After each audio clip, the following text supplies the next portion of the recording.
What if the final days of a king were shrouded not just in the mist of time, but in the shadows of betrayal? As the sun dipped below the horizon in the autumn of 1100, the fate of King William II, known as William Rufus, hung perilously in the balance, entwined with whispers of discontent and ambition that echoed through the halls of power. In the waning days of his reign, William II found himself encircled by the very forces he had long sought to control. The Norman king, who had inherited the crown from his father, William the Conqueror, was a man both revered and reviled. His reign was marked by fierce military campaigns and a relentless pursuit of power, yet it was also defined by the enmity he cultivated among his nobility. As the leaves turned from lush green to fiery red, the tension in the air grew thick with impending doom, leaving the court at Westminster a cauldron of uncertainty and fear. The year was 1100, and William was no stranger to the politics of intrigue. He had successfully navigated the treacherous waters of Norman and Anglo-Saxon relations, but now he faced unrest not only from external enemies, but also from the very lords who had once pledged loyalty. The king's imposition of heavy taxes and his refusal to share the spoils of conquest had cultivated a sense of resentment among his barons, many of whom had grown weary of their king's insatiable hunger for power. Yet, even as the specter of rebellion loomed, William appeared oblivious, fixated on the thrill of the hunt that had always captivated his spirit. It was in this turbulent atmosphere that William planned a grand hunting expedition in the New Forest, a sprawling expanse of ancient woods that had become both his playground and a place of peril. Here, amidst the towering oaks and the whispering leaves, he sought to assert his dominance over nature, to capture its wild essence as he had captured the throne. But the forest, in all its beauty, held secrets of its own, secrets that would soon intertwine with his fate. The king's companions included a motley crew of knights and nobles, each with their own ambitions and grievances. Among them was Walter Tyrrell, a man of considerable prowess, yet overshadowed by the weight of his own aspirations. Tyrrell's relationship with the king was a complex tapestry of loyalty and ambition, woven together by the threads of necessity and envy. As they rode through the verdant glades, few could have anticipated that this very outing would be the stage for a tragedy that would reverberate through the annals of history. On the fateful day of August 2nd, 1100, the hunt commenced with all the fervor one might expect from a king eager to display his prowess. The air was thick with anticipation as the hounds bayed, chasing the scent of their quarry. William, clad in royal attire, exuded a confidence that masked the growing unease gnawing at his court. He was a man at the height of his power, yet the whispers of discontent had begun to weave a narrative of foreboding, a narrative that was to culminate in a singular, fateful event. As dusk settled over the forest, the hunters pressed deeper into the shadows, their laughter mingling with the calls of wildlife. It was then that the unthinkable happened. An arrow, loosed from the bow of Walter Tyrrell, struck the king in the chest, piercing through flesh and bone. The moment was surreal, as time seemed to suspend itself, holding its breath in the realization of what had transpired. William II fell, his life extinguished amid the trees that had so often witnessed the dance of life and death. The aftermath of the king's assassination was fraught with confusion and chaos. Rumors erupted like wildfire, each one more fantastical than the last. Was it an accident, a tragic misfire of an eager hunter? Or was it a calculated act of treachery, born from the simmering resentment of those who had long suffered under William's iron-fisted rule? The New Forest became a crucible of speculation, its ancient trees bearing silent witness to the shifting tides of power. In the days following the tragedy, William's body was hastily buried in a grave at Winchester Cathedral, a choice that would later become a focal point for both reverence and controversy. Archaeological investigations have revealed much about this era, yet the circumstances surrounding his death remain tantalizingly elusive. The absence of a clear culprit, coupled with the rich tapestry of motives, has left historians grappling with questions that echo through the centuries. As we peer through the veil of time, the last days of King William II emerge not as a mere footnote in history, but as a haunting enigma, a tale woven with the threads of ambition, betrayal, and the chilling reminder that power can often lead to one's undoing. The forest remains, its secrets buried deep within the roots of ancient oaks, waiting for the day when the truth about that fateful hunt might finally emerge from the shadows. The dusk of August 2nd, 1100, draped itself across the New Forest like a shroud, its shadows whispering secrets of the past and foreboding the events soon to unfold. The air was thick with the earthy scent of damp moss and decaying leaves, mingled with the distant sound of a stream trickling through the underbrush. A serene place, to be sure.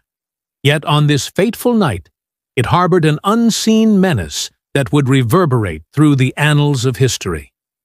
King William II, known to history as William Rufus, had chosen this expansive woodland for a royal hunt, a pursuit that had become his favored pastime.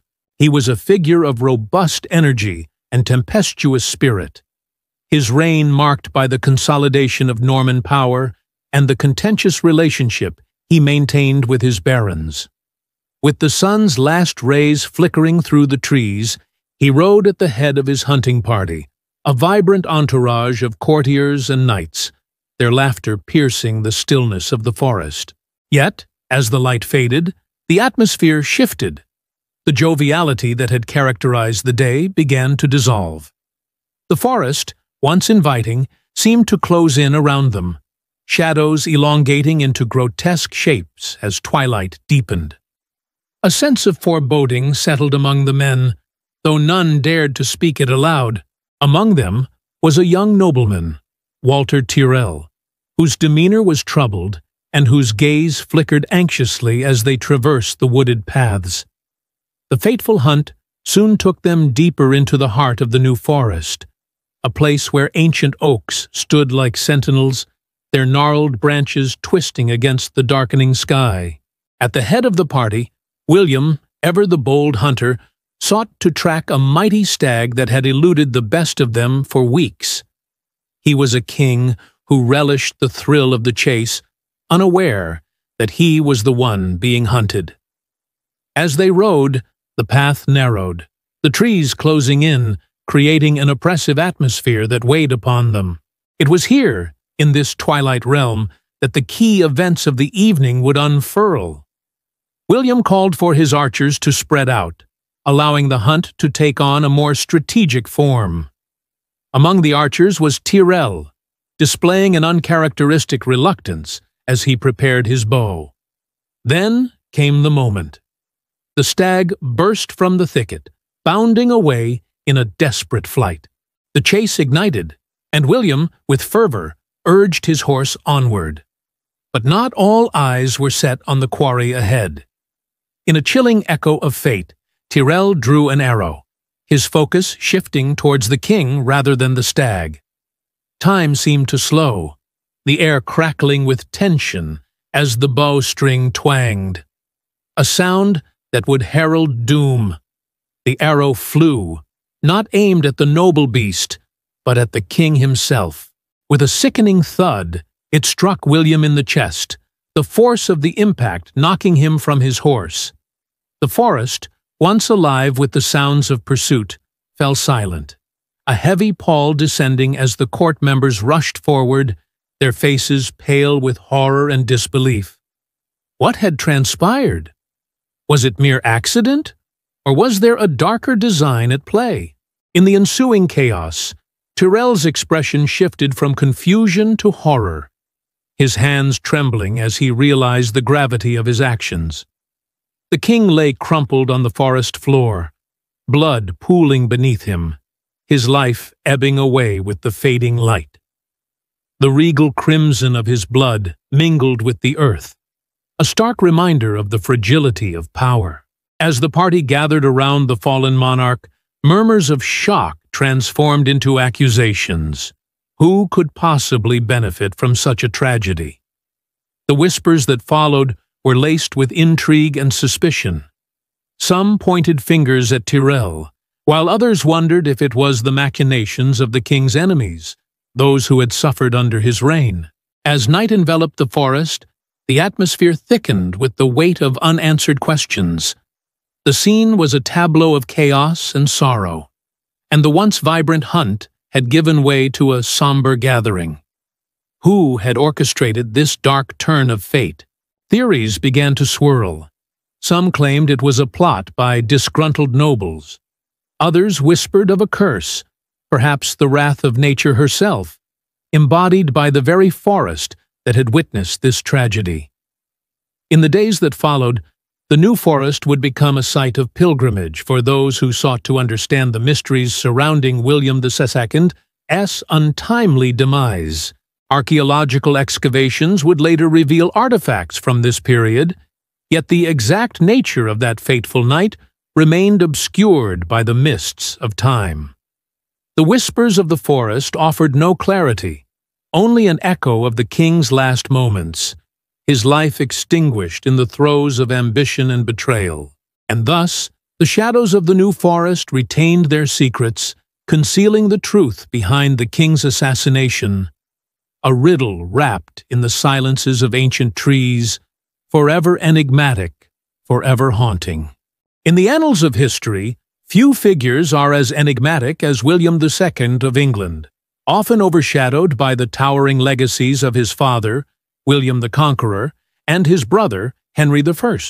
Yet, in the shadow of his formidable lineage, William Rufus, so named for his ruddy complexion, emerges not merely as a monarch, but as a complex symbol of ambition, conflict, and a turbulent era that shaped the very fabric of England. William II ascended the throne in 1087 at the tender age of 30, following his father's death, a transition marked not by a smooth transfer of power, but by a cacophony of discord. The Norman conquest had altered the English landscape irreversibly, and with it came the swell of rival factions vying for control. The young king inherited not just a kingdom, but a crucible of political strife, one that would forge his legacy amidst a backdrop of rivalry and rebellion. His reign began with notable vigor. He was resolute in consolidating power, enforcing the will of the crown with a mixture of charisma and iron-fisted authority. Unlike his father, who had wielded the sword of conquest, William II preferred the subtleties of political maneuvering, exemplified by his deft handling of the English nobility and his immediate actions to restore royal authority over the church. The tension between monarch and clergy was palpable, as the church, now firmly embedded in the feudal system, often found itself at odds with the ambitions of the crown. William's efforts to assert dominance over ecclesiastical matters, particularly through the appointment of loyal supporters to key bishoprics, would lay the groundwork for future conflicts, igniting the flames of resentment that would flicker throughout his reign. Yet, within this turbulent milieu, William II's character shines forth as a study in contrasts. He was an avid hunter, a passion that earned him both admiration and censure. The legendary New Forest, a sprawling expanse of woods in Hampshire, became his hunting ground, a symbol of both his royal prerogative and his disconnect from the common people. The forest was a dual-edged sword, representing both the splendor of the Norman elite and the sufferings of the Anglo-Saxon populace, who were often dispossessed of their lands and livelihoods to satisfy the king's thirst for sport. It is said that he would ride forth with his retinue, a group of noblemen and loyal knights who mirrored his spirit of adventure, reveling in the thrill of the hunt. Yet, this sanguine pursuit also served as a stark reminder of his detachment from the struggles of his subjects, a theme that would haunt his legacy.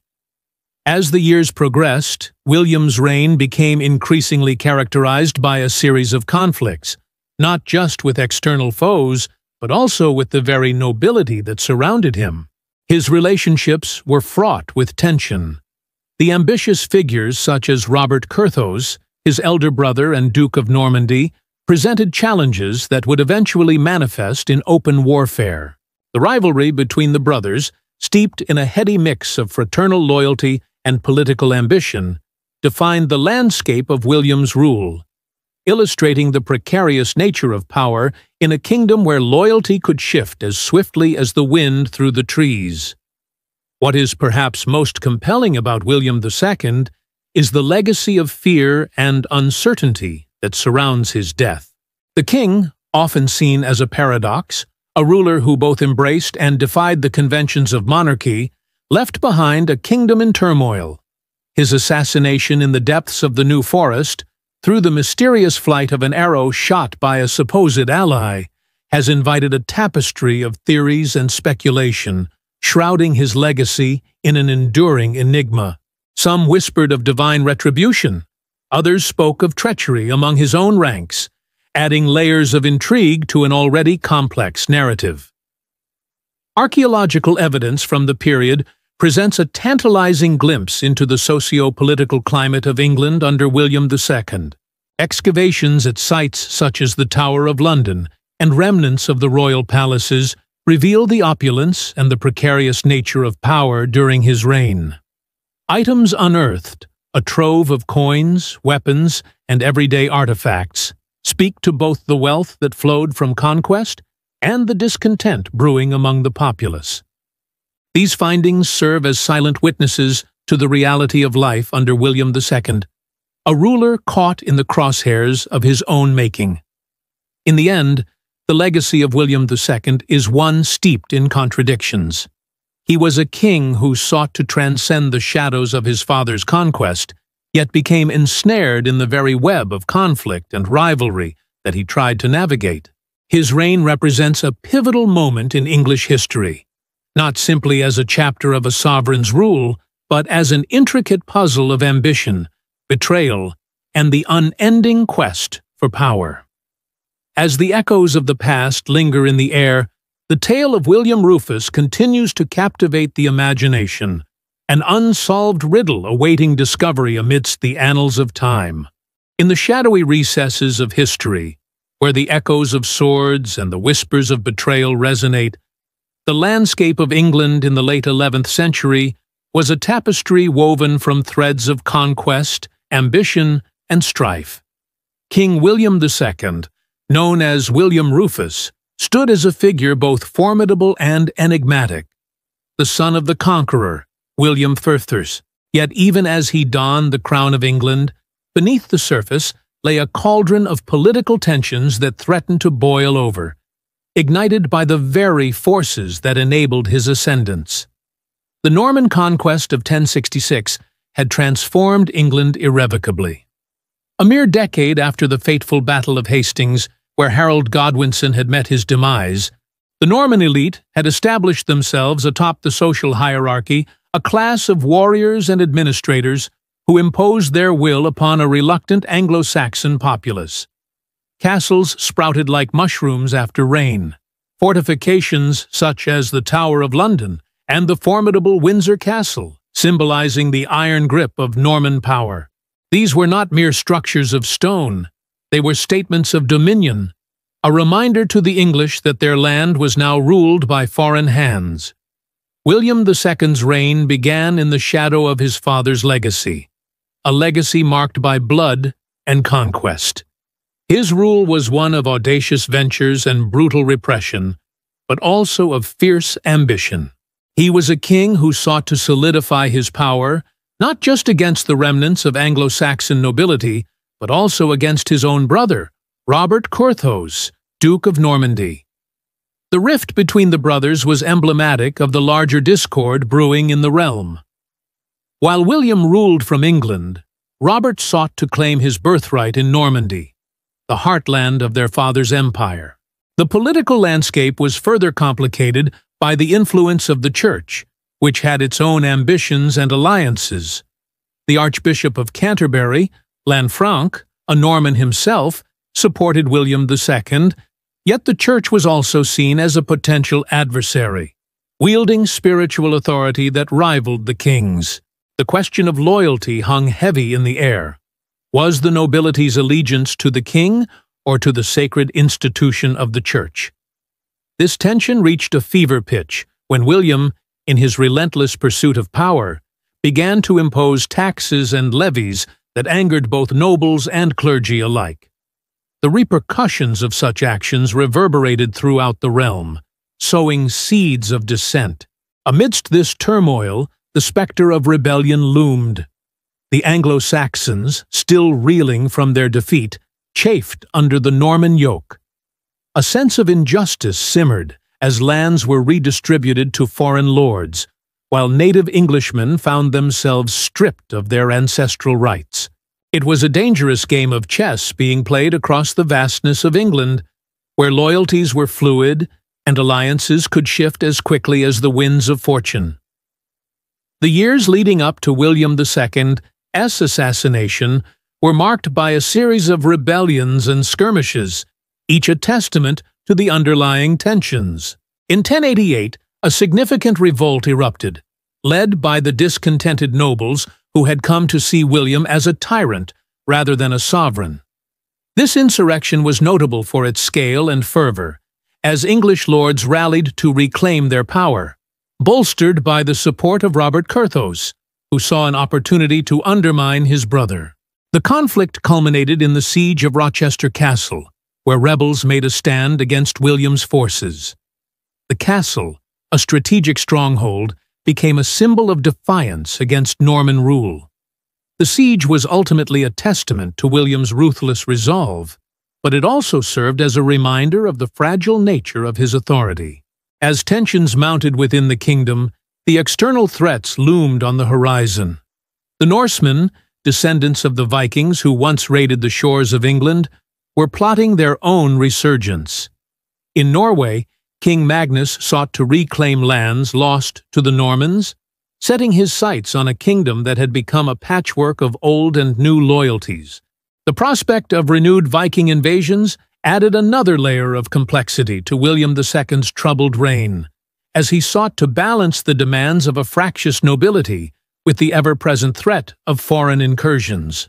Thus, in the summer of 1100, as William set forth on one of his famed hunts in the New Forest, the tensions that had been building for years coalesced into an almost palpable atmosphere of foreboding. It was here, amid the dense trees and echoes of distant hounds, that fate would conspire to seal his destiny. The hunt might have been an opportunity for the king to reaffirm his dominance, yet the very act he loved would become the stage for his tragic and mysterious end. The political tensions that characterized William II's rule were a mosaic of alliances and betrayals, ambition and discontent. Each faction played its part in this unfolding drama, yet the truth of his assassination would remain ensconced in mystery, a riddle that historians and scholars would unravel for centuries to come. As the echoes of his reign faded into the annals of history, the question lingered in the air.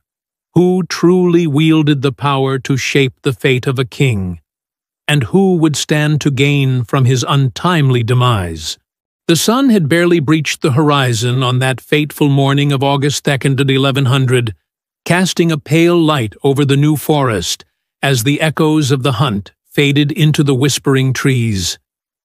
It was here, amid the dense thickets and ancient oaks, that King William II of England, known as William Rufus, met his untimely end, pierced by an arrow that would unravel a tapestry of intrigue and suspicion.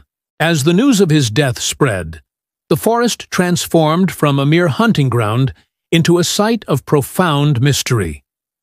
In the days that followed, a motley assembly of nobles, clergy, and commoners gathered at the scene, each fueled by their own motives to uncover the truth behind the king's demise. William II, a ruler whose reign was marred by strife and opposition, had made many enemies. Among them were his own brothers, Robert, Duke of Normandy, and Henry, who would soon seize the throne. The question loomed heavy. Was his death the result of an unfortunate accident, or did a darker plot lie concealed in the shadows of the forest? The initial investigation was hampered by the chaotic aftermath of the tragedy. A crown prince lay dead, and with him, the hopes and fears of a kingdom. The men who gathered to survey the scene were not mere bystanders. They were the king's companions, the very men who had shared in the revelry of the hunt just hours before. Their testimonies were cloaked in contradictions, each story a veil obscuring the truth. Some claimed that the king had been struck by a stray arrow, shot by an unknown hand. Others suggested that it had been the work of a rival, an assassin lurking among the trees, waiting for the opportune moment. The forest, a living entity, was both witness and participant in the unfolding drama. Among its gnarled roots and tangled brambles lay fragments of history, each whispering secrets to those who dared to listen. It was within this verdant cathedral that investigators began their grim work. They sought to piece together the remnants of the hunt, examining the surroundings with meticulous care. The arrow that had felled William II became an artifact of intrigue, its origins sparking debates that would resonate through the ages. Archaeological methodologies were rudimentary by present standards, yet the men combed the forest floor in search of clues. It was not uncommon for the time to invoke the supernatural in their quests for truth, and the forest was rife with omens. The echoes of the past blended with the crackle of leaves underfoot, creating an atmosphere thick with tension. The investigators were not simply hunting for evidence. They were hunting for a narrative, a story that could give shape to the chaos that had descended upon the kingdom. Among the gathered nobles, one figure stood out: Anselm, the Archbishop of Canterbury, a man of both faith and political acumen. He understood the weight of the crown and the power struggles that accompanied it. Anselm insisted on conducting a more thorough examination, one that delved not only into the physical evidence, but also into the motives that surrounded the king's death. Under his guidance, the investigation turned into a quest for understanding the very fabric of loyalty and betrayal that enveloped the court. As the days turned into weeks, whispers filled the air. Rumors of conspiracies, of dark cabals plotting within the shadows of the court. The church, always a player on the chessboard of power, sought to protect its interests. Anselm navigated this treacherous terrain with precision, seeking to ensure that the truth would not be lost to the ambition of the powerful. His inquiries often led to the nobility, who danced around the questions with an artful grace, their answers shrouded in riddles. In the heart of the new forest, the memories of the hunt began to materialize into something far more significant than mere sport. The trees, steadfast and ancient, stood witness to the struggles of man against fate, power against vulnerability. As the investigators dug deeper, they uncovered traces of a ritualistic element that seemed to permeate the very soil of the forest. The notion of sacrifice lingered in the air, an echo of the past that hinted at age-old traditions where the death of a king could signify a greater transformation. But as the inquiry progressed, the investigation yielded more questions than answers. The arrow, thought to be the instrument of murder, was examined meticulously, yet its origins were elusive. Was it the common weapon of a peasant, or a finely crafted arrow belonging to a noble archer? The ambiguity deepened the enigma, and with it, the shadows grew longer. The assassination of William II became a story of its own, a tale woven into the fabric of history, layered with betrayal, ambition, and the ever-present specter of the unknown. Each investigation revealed not just the circumstances of a king's demise, but also the fragility of power itself. As the sun sank behind the trees, casting long shadows across the forest floor, the hunt for truth continued. echoing through the ages. An unsolved mystery, tantalizingly close, yet forever beyond reach. In the chill of the early dawn, as the mists rolled over the ancient landscape of Winchester, whispers of the past began to stir. Beneath the stone edifice of the cathedral that had witnessed countless royal ceremonies, the tomb of King William II, known to many as William Rufus, lay in a shadowy embrace, its secrets buried deep within the earth. Few would dare to speak of the enigmatic circumstances surrounding his death, but the unearthing of royal burials often holds the key to unraveling the mysteries of history. William's life had been a tapestry woven with ambition and strife, and his untimely demise in the New Forest in 1100 left a gaping wound in the fabric of the English monarchy. The royal tomb, where he was interred, remained cloaked in both reverence and intrigue, a silent witness to the political machinations that defined his reign. While the exact location of his grave within the cathedral was known to be in the choir, the details of his burial were mired in uncertainty, shrouded in a haze of legends and half-truths. The discovery of royal tombs often reveals more than just the skeletal remains of bygone rulers. They offer a glimpse into the souls of their time. Archaeologists, like modern-day bards, sift through the soil and stone, piecing together the stories left behind by those who have vanished into the annals of history. In the case of William II, the excavation of his tomb would soon become a quest not just for bones, but for the very essence of kingship itself. In 1866, during restorations at Winchester Cathedral, the attention of historians and archaeologists turned to the elaborate tomb of William II.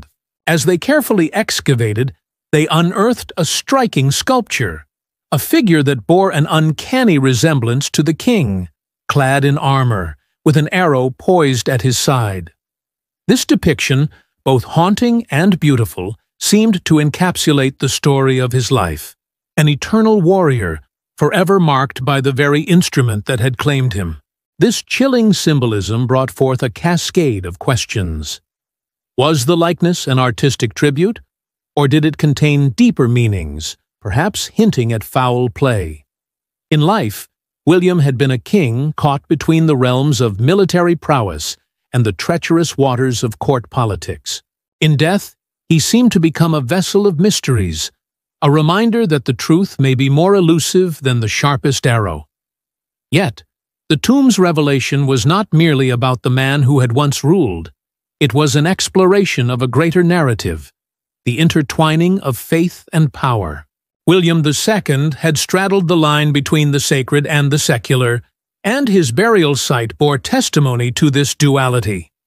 Within the cathedral walls, the meticulous craftsmanship of the tomb spoke to a society that revered its monarchs, yet was equally cautious of their transgressions. The Church had a role in both celebrating and condemning kings. Thus, the very environment surrounding the tomb became a stage for ongoing power struggles, where the sacred was often mingled with the profane. As the archaeologists continued their work, they uncovered not only William I's remains, but also artifacts that hinted at the era's ideological battles. The presence of charred bones and remnants of sacrificial offerings raised eyebrows among researchers, suggesting that, even in death, William was not free from the suspicions that had plagued his life. The theories surrounding his assassination loomed heavily over the excavation, as if the spirits of the past were reluctant to let their stories be told. The bones of William II presented a puzzle of their own. Marks upon the skeletal remains suggested trauma, a chilling reminder that he had met his end at the tip of an arrow. Yet, the exact circumstances of that fatal shot remained veiled in darkness. Those who sought to decipher the truth would face an intricate web of allegiances and betrayals, a reflection of the very court that had conspired against him in life. In the aftermath of the excavation, the tomb of William II became a focal point for historians and scholars, each seeking to piece together the fragments of his existence. The burial site transformed into a symbol of unresolved tension, echoing the unresolved mysteries of his reign. The whispers of the ancient stones seemed to call forth questions that would reverberate through time. Who truly held the power in the court of William II? What dark forces conspired to bring about his end? And what did the artifacts unearthed beside him reveal about the complexities of loyalty and betrayal in the early medieval period? The secrets of the tomb remained tantalizingly out of reach, cloaked in shadows that danced just beyond the grasp of understanding. Yet, as long as the earth cradled the remains of William II, the curiosity of humankind would persist, ever hungry for the stories that lay entombed within the royal burial.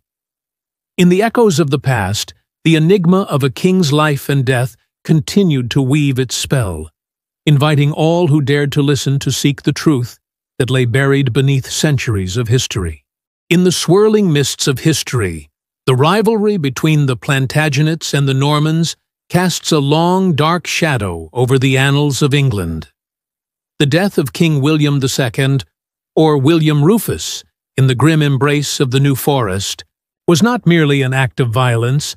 It marked the beginning of a tumultuous struggle for power, threatening to unravel the very fabric of the Norman conquest and giving rise to the ambitions of the Plantagenets. The roots of this rivalry lay deep within the feudal landscape of England, where loyalty was as fickle as the shifting winds. The Plantagenets, a dynasty whose name evokes both power and treachery, were not yet firmly established when King William II took to the throne. They were the descendants of Geoffrey Plantagenet, Count of Anjou, and Matilda, daughter of King Henry I of England. The marriage of this couple would sow the seeds of ambition in their offspring, leading to a future where the Plantagenets would seek to claim what they believed was rightfully theirs. William II, crowned in 1087, was a man as brash as he was bold, ruling with an iron fist that alienated many among the Norman nobility. His penchant for cruelty and his disregard for the rights of the church stirred resentment. It was said that he would often strip lands from his barons, a practice akin to a lion asserting dominance over its territory. This behavior sowed discord among his peers, and whispers of betrayal began to find their way to the ears of the ambitious Plantagenets, who were eager to capitalize on any opportunity to elevate their status. The relationships between the Norman lords and the Plantagenets were intricate webs of both kinship and enmity. As the flames of discontent flickered, one could almost hear the hushed tones of conspirators plotting in dimly lit halls. Among them was Robert Curthose, William's elder brother and a rival claimant to the throne. The tension between Robert and William was palpable, a conflict layered with personal animosity and political ambition. Robert, who had been exiled to Normandy, was rumored to have his eye on the English crown, stoking the fires of rebellion. As William II turned his attention to his hunting expeditions, particularly that fateful evening in the New Forest, he unwittingly set the stage for his own demise. His relationship with the Plantagenets became increasingly complicated, particularly as his brother's claim to the throne gained traction. The Plantagenets, with their strategic alliances, were well positioned to exploit the vulnerabilities of the Norman line. They were masters of subterfuge, using both charm and cunning to entangle the nobility in their schemes. On that treacherous night, the forest was alive with rustling leaves and the distant calls of the night creatures, a perfect canvas for betrayal. It was in the twilight that William met his untimely end, pierced by an arrow that flew with the swiftness of fate itself, an act that would reverberate through the ages. Speculation regarding the identity of his assassin has never ceased. Was it an errant shot from one of his own hunting companions? Or was it a calculated act of defiance, a message from the Plantagenets, or even Robert Curthose? The truth remains cloaked in mystery, much like the shadows that enveloped the forest that evening. As the news of William's death spread like wildfire across the realm, the Plantagenets seized the moment with a deftness that would become their hallmark. They quickly positioned themselves as the rightful heirs to the throne, capitalizing on William's tumultuous reign. Henry I, the son of Matilda and a key figure in the Plantagenet narrative, emerged from the chaos with a claim that would soon be hard to contest. Each noble house sought to lay its claim upon the throne, stirring the pot of ambition and rivalry that had begun simmering under William's rule. In the wake of the assassination, the political landscape of England shifted dramatically. The once solid grip of the Normans on power began to fracture, revealing cracks that would only widen as time went on. The Plantagenets were not merely opportunists, they were skilled tacticians, understanding that the death of Rufus could be the catalyst for their ascent. The aftermath of this rivalry was felt not just in the courtrooms and castles of England, but in the hearts and minds of its people. The legends that would later spring forth, embellishing the narratives of betrayal and ambition, took root in these very moments, growing into tales that would echo through time. Archaeological sites, from the chilling remnants of William's hunting lodge to the grand halls of Westminster, bear witness to this tumultuous period, where the threads of history intertwine in complex and often perplexing ways. As the Plantagenets rose to prominence, they carried with them the legacy of that fateful night in the New Forest. A reminder that in the world of kings and conquerors, rivalry and betrayal are but two sides of the same coin. The unsolved assassination of King William II was not just the extinguishing of a monarch's life, it marked the dawn of an era where ambition reigned supreme, and the echoes of betrayal would continue to resonate through the ages, casting long shadows over the crowns and thrones that followed. In the dim light of history, where the lines between fact and folklore blur, the shadow of William II of England looms large. To some, he is a mere footnote, a king whose reign was cut short by a mysterious arrow in the New Forest. Yet to others, he is a figure steeped in legend, a monarch whose life and death sparked tales that echo through the ages. The myths surrounding William Rufus, as he was known, add a layer of intrigue to an already enigmatic character, transforming the stark realities of his assassination into a rich tapestry of narrative and symbolism. Born into the tumultuous world of Norman England, William II was the third son of William the Conqueror. His ascension to the throne in 1087 was marked by both promise and peril, as he inherited a kingdom rife with political tensions and familial rivalries. Yet, it was his tragic and untimely death in 1100 that propelled him into the realm of myth. The circumstances of his demise, an arrow that struck him down during a royal hunt, have given rise to numerous legends, many of which serve as reflections of the anxieties and aspirations of the people of his time. One of the most enduring myths is that of the cursed king.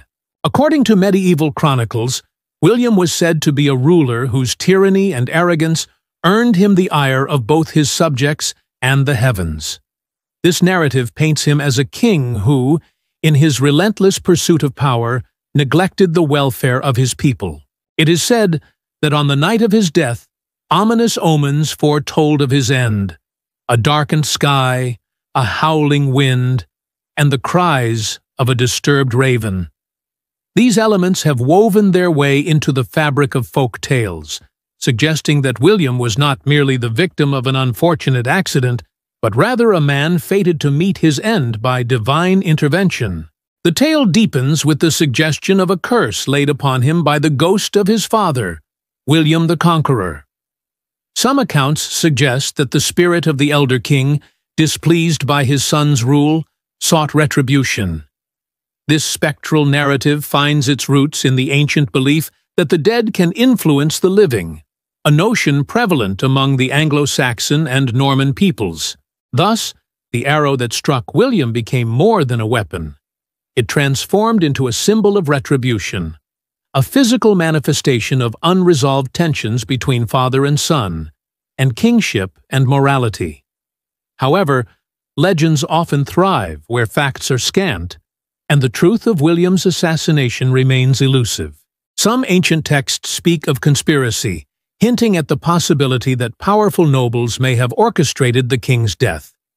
This idea finds a fertile ground in the rivalry between William and his brother, Henry, who swiftly seized the throne in the wake of his brother's demise. The quickness of Henry's ascension has led some historians to speculate that the arrow that ended William's life was not merely a tragic accident, but a premeditated act, a silent coup cloaked in the guise of a hunting mishap. Archaeological evidence from that era adds another layer of complexity to the narrative. Sites like the New Forest, where William met his end, have revealed artifacts that speak to the hunting culture of the time. Bones of deer and remnants of ancient feasts might tell of a royal pastime turned deadly, but they also echo the haunting silence of unresolved mysteries. These remnants have been the subject of various studies, yet they seldom yield definitive answers about that fateful day. Instead, they serve as a reminder of the impermanence of life and the stories that linger in the air long after the players have exited the stage. Among the tales that have emerged from the shadows of myth, one stands out, illuminating the boundary between history and fable. It speaks of a mystical oak tree that once stood in the heart of the New Forest, a tree said to have witnessed the king's death. Local lore suggests that it bore witness to countless hunts, secret meetings, and royal decrees, its gnarled branches holding the whispers of the past. The tree became a gathering place for those who sought to commune with the spirit of the fallen king, believing that the ancient oak held the key to understanding his fate. Some pilgrims even claimed that on certain nights, the wind would rustle the leaves in a way that sounded eerily like the lamentations of a ruler betrayed. As the centuries turned, the legend of William II continued to evolve, entwining itself with the broader narrative of English history. His death, shrouded in mystery, gave rise to a myriad of interpretations, each retelling a reflection of the fears and hopes of the storytellers. In this way, the echoes of his life and death resonate not just as historical facts, but as cautionary tales of power, hubris, and the inexorable grip of fate. In the end, the enigma of William II is not merely about a king lost to an arrow, but rather a tapestry of myths that explore the very essence of humanity. Our desire for power, our fear of retribution, and our eternal quest for understanding in a world filled with uncertainty. As we ponder the stories of this king, we are reminded that history is not just a chronicle of events, but a realm of narrative possibilities, where each legend holds a fragment of truth waiting to be unearthed. In the dense whispering woods of the New Forest, where shadows dance between ancient oaks, and the air hangs thick with the weight of history, a tale of treachery and fate unfolds, spun around a single fateful artifact, the arrow that extinguished the life of King William II of England. This long-forgotten relic, steeped in lore and enigma, has intrigued scholars and historians for centuries, a silent witness to the tumultuous events of that fateful day in August 1100. The sun had dipped behind the horizon, casting a tapestry of twilight hues across the sky, as William, also known as William Rufus, ventured into the forest for a hunt. The king, a figure marked by both ambition and controversy, had made his mark by asserting his authority in a kingdom still grappling with the aftermath of the Norman conquest. He had clashed with nobility and church alike, his reign punctuated by a series of skirmishes, both political and personal, that had sown seeds of animosity amongst his peers. On that fateful day, the atmosphere was charged with anticipation. William strode confidently through the underbrush, flanked by his trusted companions, eager to prove his prowess as a hunter. But as the sun dipped further, the shadows lengthened, and the air grew colder. A palpable tension settled among the men. Whispers of discontent rippled through the courtiers, rumors of plots against the king swirling like the autumn leaves around them. It is said that William, ever the bravado-filled monarch, called for a target, a stag to be flushed from its lair. The hunt commenced with shouts and the baying of hounds, echoing through the forest. Yet amidst the sounds of nature a singular moment emerged, forever etched in the annals of history. An arrow, shot from the bow of an unknown hand, flew with deadly precision, finding its mark in the king's chest. The identity of the archer remains a mystery, a riddle that has perplexed scholars and historians for centuries. Was it an accident? A tragic misfire in the chaos of the hunt? Or a carefully orchestrated assassination? Speculation abounds, with fingers pointed at various figures: his brother Henry, who stood to gain the crown, disgruntled nobles who sought revenge for perceived slights, or even an external enemy lurking in the shadows of the forest. The arrow itself, a simple yet profound artifact, has captured the imagination of many. Crafted from the finest yew, its shaft polished and straight, the arrow served not merely as a tool of death, but also as a symbol of the precariousness of power. Archaeologists believe it may have been recovered from the site of the King A.D. 8's death at the foot of the great oak, known as the crown oak, an ancient tree that has borne witness to countless events throughout the ages. Though the original arrow has long since vanished from historical records, replicas adorn museum displays, each bearing the weight of speculation and the stories of the past. Theories abound regarding the arrow's journey through time. Some believe it may have been a gift, a token of loyalty from a trusted companion turned traitor. Others suggest it was imbued with dark magic, a charm meant to ensure the king's demise. The very nature of the arrow, its origins and purpose, serves as a reflection of the turbulent times in which William ruled, a period defined by shifting alliances, the struggle for supremacy, and the ever-looming specter of death. As the tale of the arrow evolved, so too did the narratives that surrounded it. In the years following William's death, folk stories emerged, painting the king as a tragic hero felled by fate. The arrow became a metaphor for the fickleness of fortune, its trajectory a reminder that power is but an illusion, easily lost in the blink of an eye. The legend of William II transformed, his legacy entwined with the image of the fateful arrow, now a symbol of the fragility of life and the capriciousness of death. Historians and archaeologists have since sought to unearth the truth behind the events of that day, piecing together clues from ancient texts and remnants of the past. Yet, the more they uncover, the deeper the mystery seems to grow. The enigma of the arrow persists, a haunting reminder of the unresolved tensions of William's reign and the shadowy forces that lay just beyond the reach of understanding. In the dim light of the forest, the echoes of the hunt linger, a spectral melody of ambition, betrayal, and the relentless march of time. The arrow, though lost to history, remains a potent symbol, a reminder that within the tapestry of fate, every thread is woven with intention, and every life, no matter how exalted, hangs by the thinnest of strings.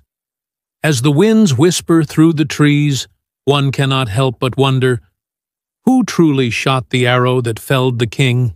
The answer, like the arrow itself, remains shrouded in mystery, a tale waiting to be unearthed from the depths of history. In the flickering shadows of the Norman conquest, a conflict brewed beneath the surface of England's sacred institutions. The Church, a towering bastion of faith and power, stood at the nexus of politics, wielding an influence that could rival the sword. As King William II, known to history as Rufus, ruled with an iron fist, his relationship with the church grew increasingly fraught, paving the way for a turbulent and enigmatic chapter in England's past.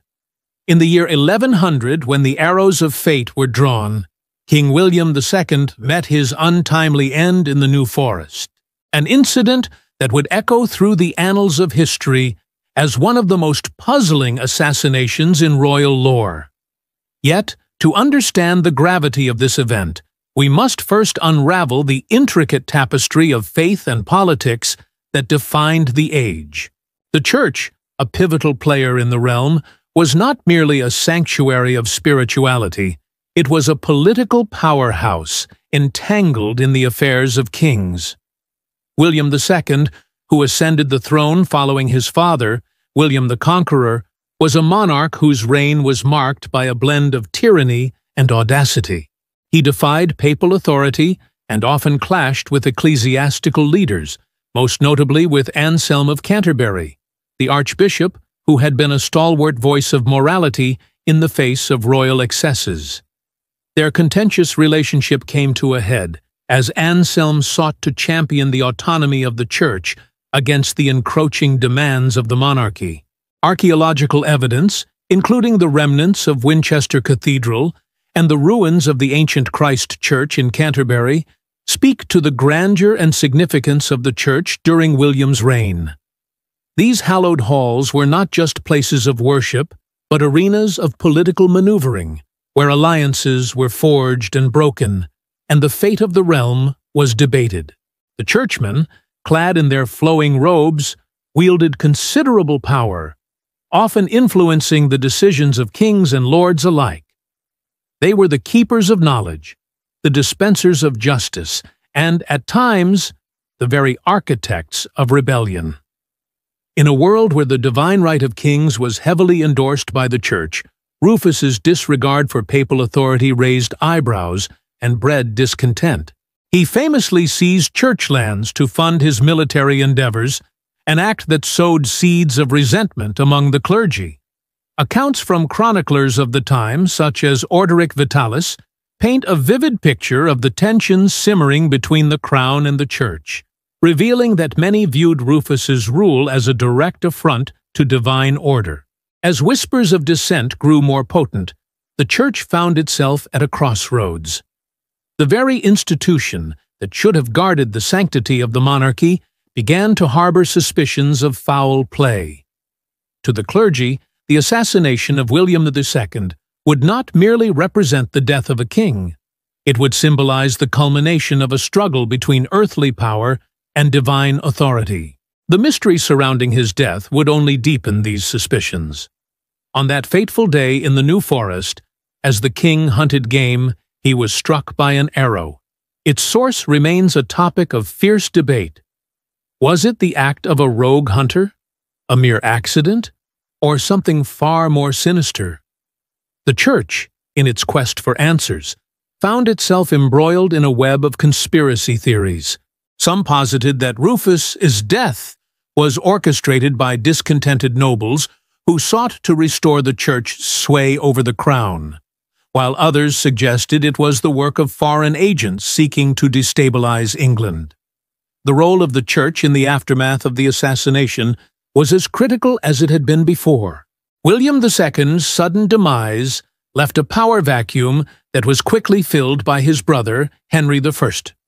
The transition of power was not without its challenges, as Henry sought to mend the rift between the crown and the Church, a task made all the more urgent by the unresolved questions surrounding Rufus's death. In the months following the assassination, Henry courted favor with ecclesiastical leaders, promising to respect their authority and restore the Church's lands. Yet, the shadows of suspicion lingered. Rumors circulated that the arrow which ended Rufus's life bore a curse, marking the king as a man rejected by heaven. The Church seized this narrative, weaving it into sermons preached across the land, each echoing the implication that divine retribution had struck Rufus down for his sins against the Church.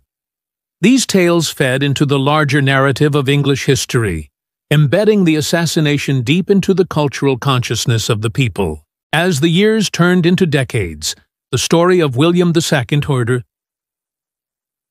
death would become a legend, interlaced with the themes of betrayal, divine justice, and the relentless struggle for power.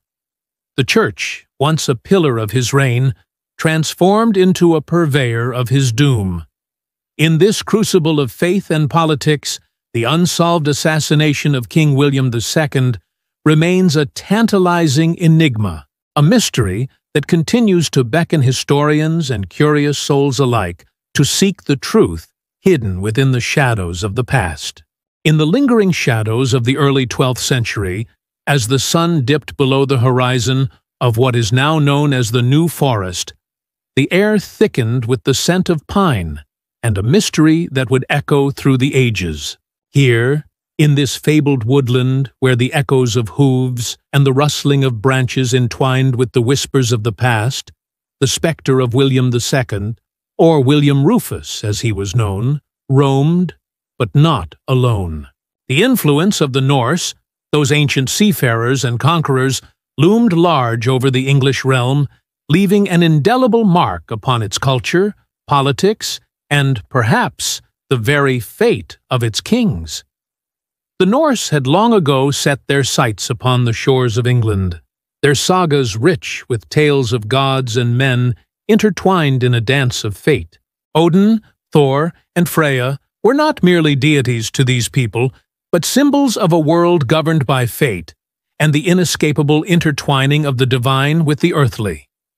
It was within this context that William II ascended the throne, a man both regal and ruthless, whose very reign was steeped in the legacy of his Viking forebears. William's bloodline was one of conquest and ambition, directly descending from the great Viking Rollo, whose own exploits had carved a path through the annals of history, setting the stage for the Norman dominance over England.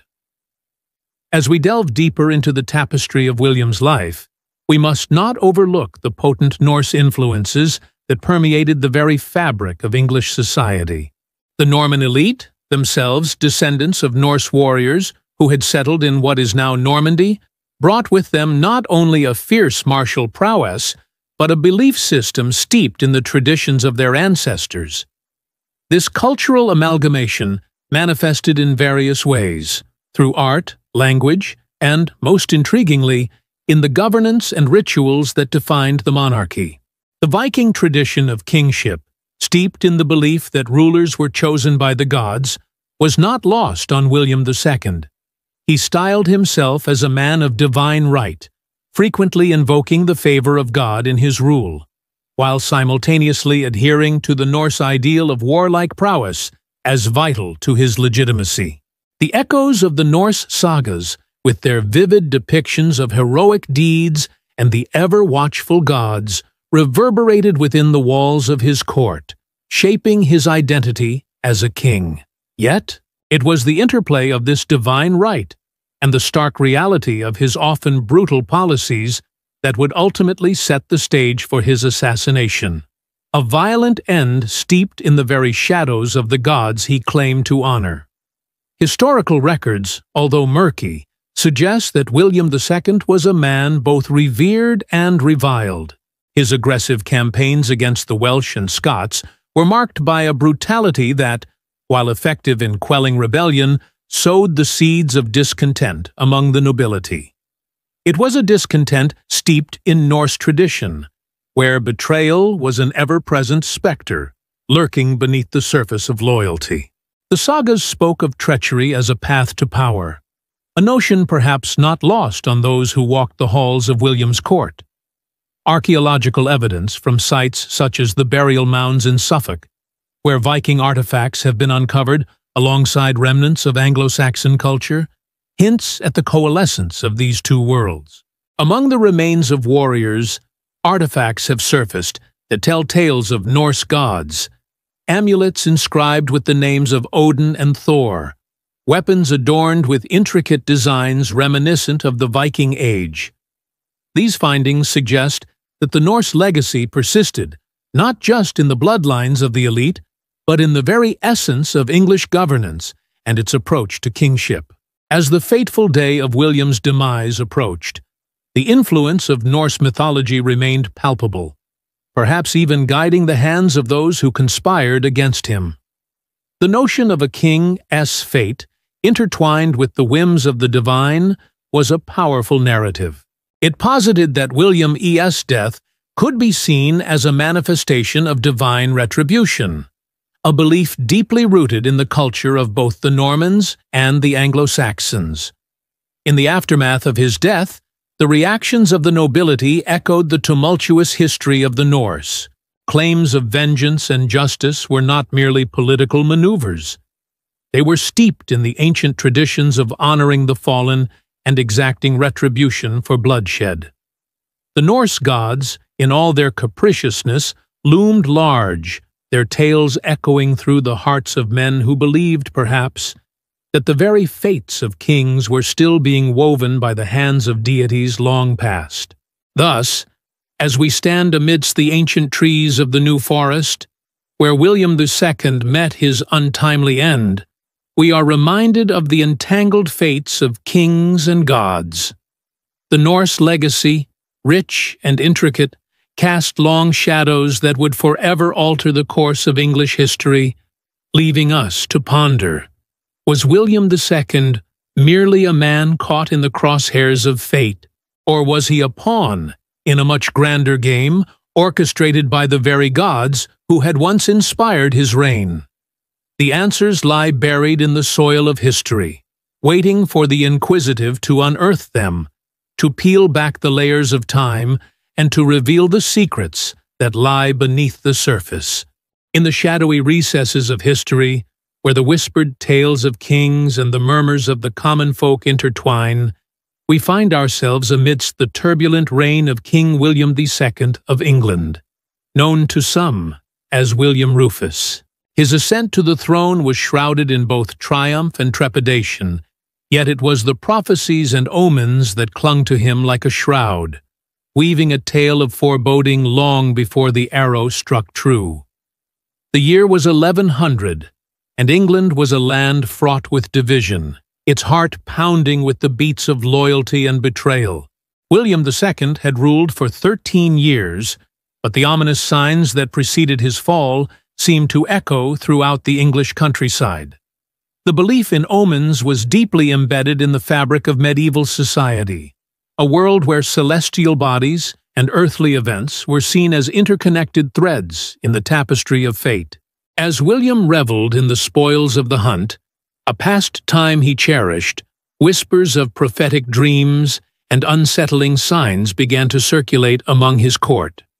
One particularly chilling account came from a nobleman known as Robert of Gloucester, who recounted visions of a great bird of prey, its winged shadow darkening the land, a harbinger of doom. This creature, he claimed, circled over the royal hunting grounds of the New Forest, a place where William was known to indulge his passion for the chase. Many took the sighting as a forewarning, yet the king shrugged it off, dismissing the superstitions of those around him. The New Forest itself, a sprawling expanse of ancient trees and hidden glades, became a character in this unfolding drama. It was a realm where nature's beauty coexisted with its untamed ferocity, and it was here that the line between the natural and supernatural blurred. In the depths of this verdant labyrinth, tales of eerie occurrences proliferated. Shadows flickered, and reports of ghostly figures traversed the moonlit paths. Local legends spoke of a spectral huntsman, a guardian of the woods, who warned of calamity to come. Perhaps he was a reflection of William's own reckless pursuit of power, a spectre of his past sins cast against the backdrop of the forest's tangled branches. Meanwhile, the Church, with its omnipresent influence, weighed in with its own omens. Monks across England reported disturbances in their monasteries where the flickering of candles and sudden chills in the air were interpreted as divine messages. The Archbishop of Canterbury, Anselm, a man both revered and feared, proclaimed that the king's rule was under divine scrutiny. He implored William to seek penance for his transgressions, for it was rumored that the king was not merely a sovereign, but also a sinner, often indulging in excess and turning a blind eye to the suffering of his people. Anselm's warnings fell on deaf ears, for William, wrapped in a cloak of arrogance, continued on his path, unyielding.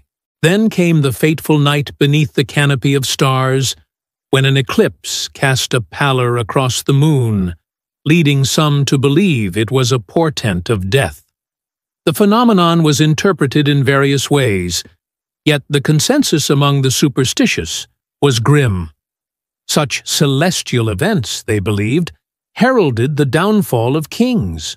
As the darkness crawled across the sky, William, oblivious to the omens that surrounded him, prepared for another hunt in the New Forest, an ill-fated venture that would seal his fate. The day of the assassination bore witness to peculiar happenings. As the king and his companions set forth into the woods, a series of strange occurrences plagued their journey.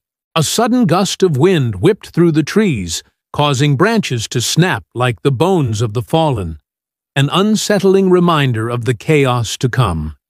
And as the huntsmen took their positions, the cry of a lone raven echoed through the thicket, a sound that would haunt the minds of those who witnessed the event.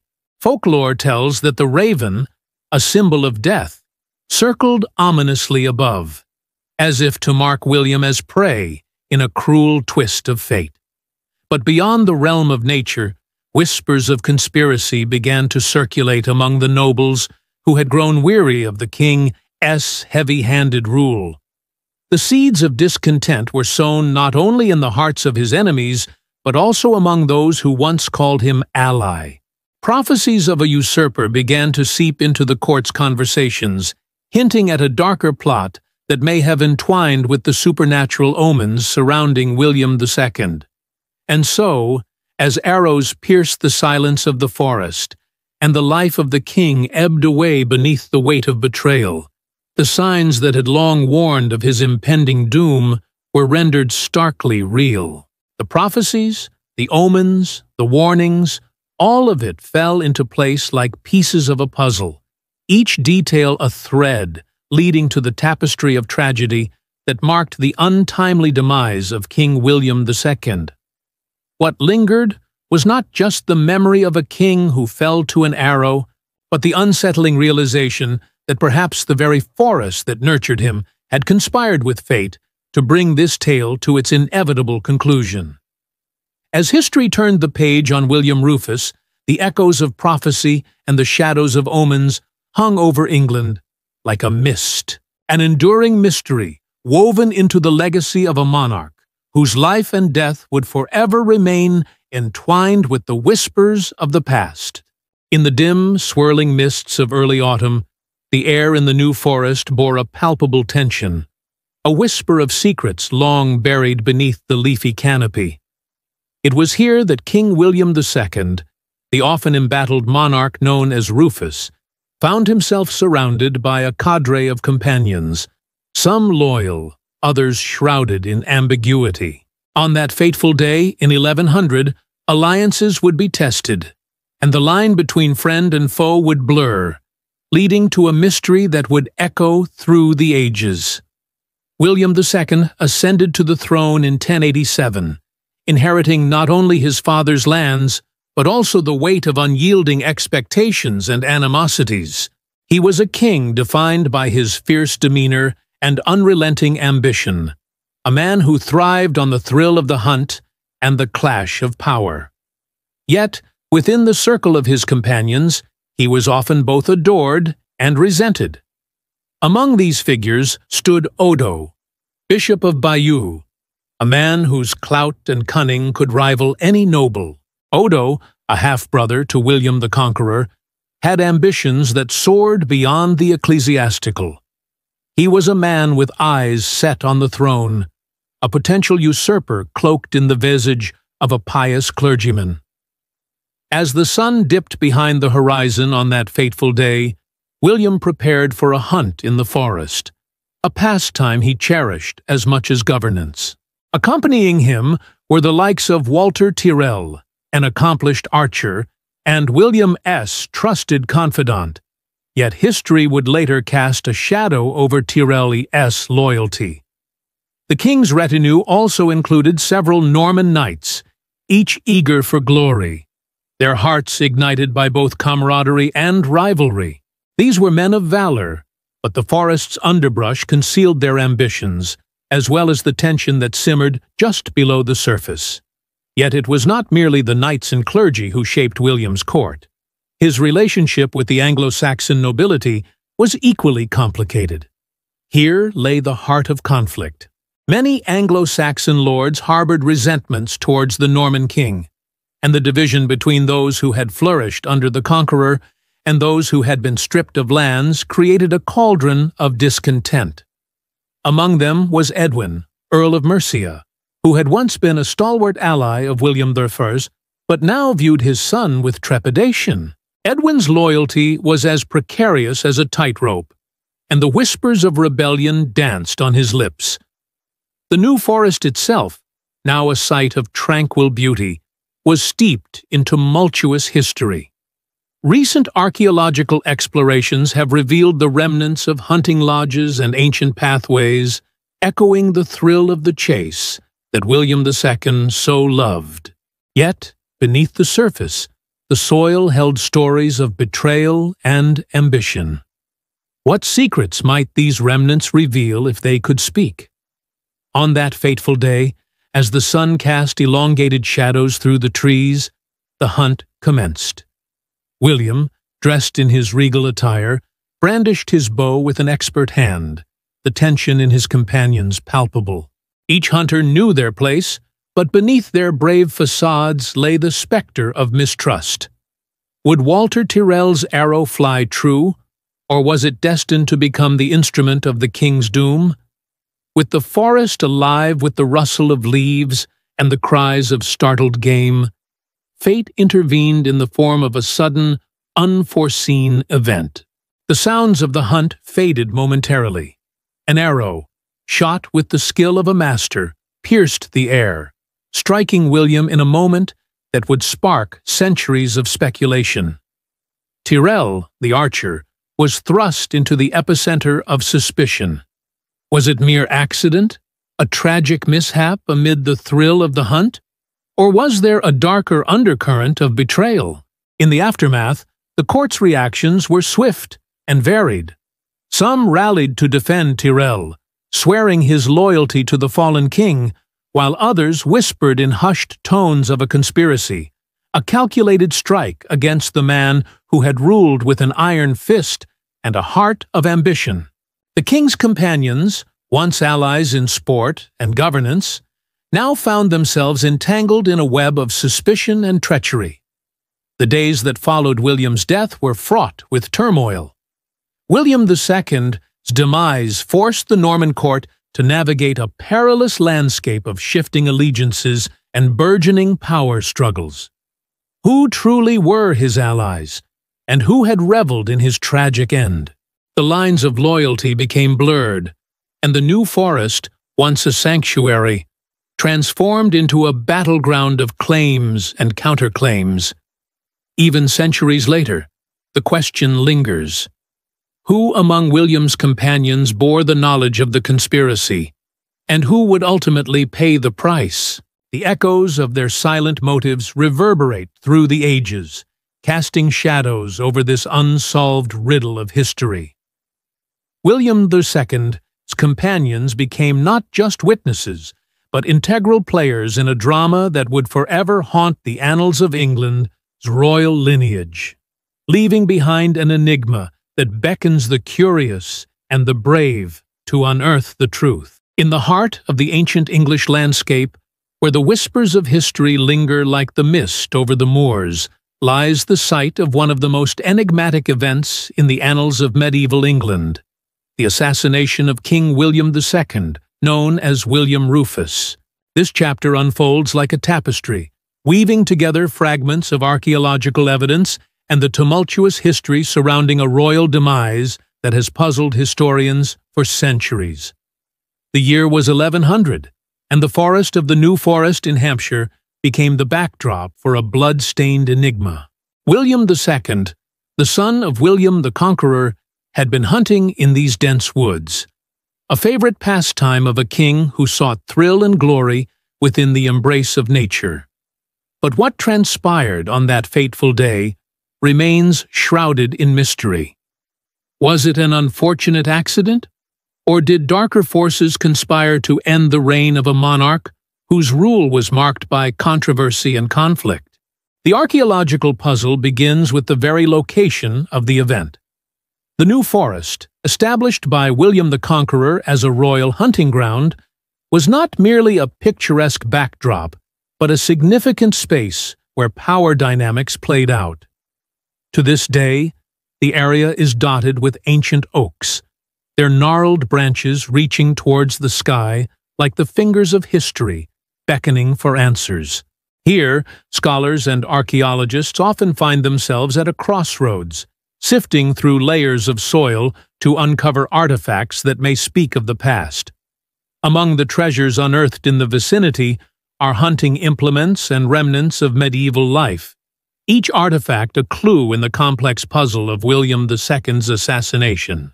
One such discovery was a remarkable bronze arrowhead, found nestled within the earth, its shape and design suggesting it was not merely a tool for hunting, but potentially a weapon of treachery. The arrowhead, resembling those used in the late 11th century, ignites theories about the nature of the king's death. Was it indeed shot from a bow, the very instrument of his demise, or merely a relic of the hunt? Historical texts offer tantalizing hints, yet they often conflict. The chronicler Orderic Vitalis, writing decades later, claimed that the king was struck by an arrow, but the identity of the archer remains obscured in shadows. Was it the act of an enemy, or a grievous accident, as some sources suggest? The archaeological record, however, does not lie. The presence of the arrowhead alongside a rich assemblage of other hunting artifacts raises questions about the dynamics of the hunt that day. Could it have been a moment of betrayal among trusted companions, or merely the result of carelessness in the heat of the chase? As we delve deeper, the mystery deepens with the discovery of a potential burial site believed to belong to one of the king's closest companions. Found nearby, the remains of a nobleman exhibited injuries consistent with the turmoil of a hunting accident, an intriguing connection that hints at the possibility of a conspiracy. Were these men, bound by loyalty, caught in a web of political intrigue? Were they participants in a plot to eliminate a king whose reign had been fraught with discontent? Further archaeological expeditions uncovered evidence of ritualistic practices that may have surrounded the royal death. In the aftermath of William II's assassination, the New Forest became a site of pilgrimage for those seeking to understand the tragic fate of the king.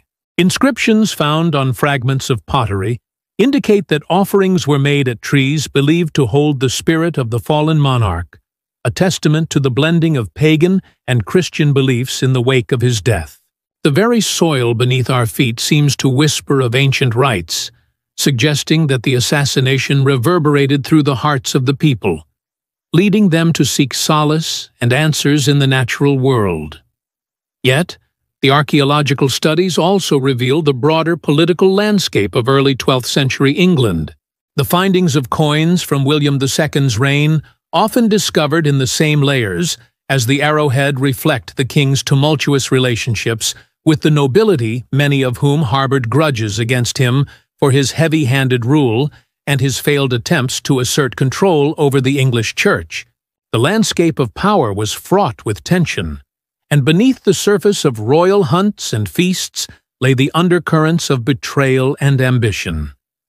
As we piece together this archaeological puzzle, we confront the undeniable fact that the legacy of King William II remains as elusive as the morning mist that blankets the New Forest.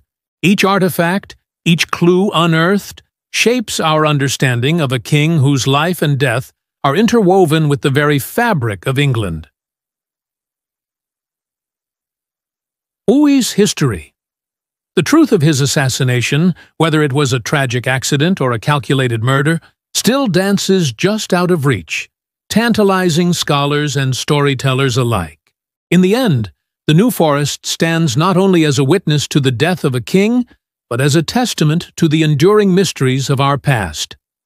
The echoes of William II's reign continue to resonate through time, urging us to explore the shadows of history, where the past and present entwine in a dance as intricate as the roots of the ancient oaks that guard its secrets.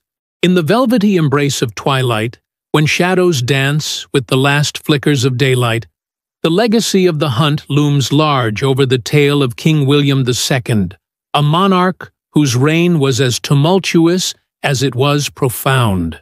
Known as William Rufus, a name steeped in the hues of blood and intrigue, he was a king who wielded hunting not merely as sport, but as a potent symbol of power, identity, and mortality. The echo of the hunt resonates through the annals of history, entwining the fate of this enigmatic ruler with the very fabric of the land itself. The forests of England, particularly the sprawling and ancient New Forest, were not just hunting grounds, they were sacred spaces where the divine and the earthly entwined. In 1086, William II had declared this sylvan expanse a royal preserve, a domain where the nobility could hunt freely, and the common folk dared not tread. Here, within these emerald depths, the king felt the pulse of his own authority, embodied by the noble stag, the embodiment of strength and majesty. Yet, as he hunted, was he also hunting for something far more elusive? His place in a world fraught with political tensions and treachery? According to chroniclers of the time, the hunt was laden with symbolism, a ritualistic pursuit reflecting the king's dominion over nature and man alike. The act of hunting offered William a fleeting escape from the burdens of kingship, a reminder that though he ruled, he too was but a creature of the forest, vulnerable to the whims of fate. It was here, amidst the underbrush and the symphony of rustling leaves, that the lines between ruler and prey began to blur. Yet, in the context of William's assassination, the hunt transcended its naturalistic allure, evolving into a dark omen. The very arrow that struck him down, whether by fate or design, was itself steeped in the symbolism of hunting. An artifact of both ritual and vengeance, it became the fulcrum of speculation and conspiracy. Who loosed that fateful arrow? Was it a hunter's misfire, or was it a calculated act of betrayal? The forest, once a sanctuary, became a theater of death. Its secrets burrowed deep within the soil, echoing the reverberations of a kingdom in turmoil. Archaeological findings have revealed that hunting was interwoven with the social fabric of medieval England. The royal hunting grounds served as venues for displaying power, forging alliances, and enacting rituals that solidified the bonds of fealty among the nobility. The symbolism of the hunt extended to the very fabric of society, where prowess in the chase marked a man as worthy of respect and honor. Yet it also bred discontent among the dispossessed, those who roamed the forest floor not as hunters, but as hunted. The feudal system, which placed land and power in the hands of a privileged few, sowed the seeds of resentment that festered in the shadows, waiting for the right moment to strike. In the aftermath of William's death, the hunt transformed from a royal pursuit into a metaphor for the quest for justice. Who would bear the burden of his assassination? Theories abounded, reaching from the whispers of the disgruntled nobility who may have conspired against their king, to the very forest itself, which seemed to conspire with fate. Many believed that the spirits of the forest bore witness to the treachery, marking the ancient oaks with the echoes of a royal murder. The imagery of the hunt persisted in the collective memory, infused with the melancholy of loss. It is said that on misty mornings when the fog rolls through the trees, one might hear the distant sounds of hounds baying, a haunting reminder of a king who fell not just to an arrow, but to the very essence of what he cherished: the hunt. The shadows of New Forest became a canvas for legends, where stories of betrayal and the spectral echoes of a monarch lingered like the scent of damp earth after rain.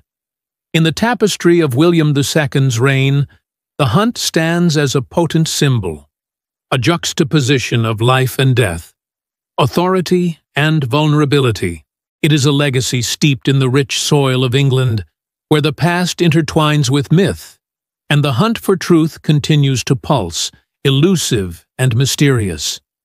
The forest, with all its secrets, remains a silent witness to a royal drama that has intrigued historians and storytellers alike, beckoning us to seek the answers buried beneath the canopy of leaves and the weight of history.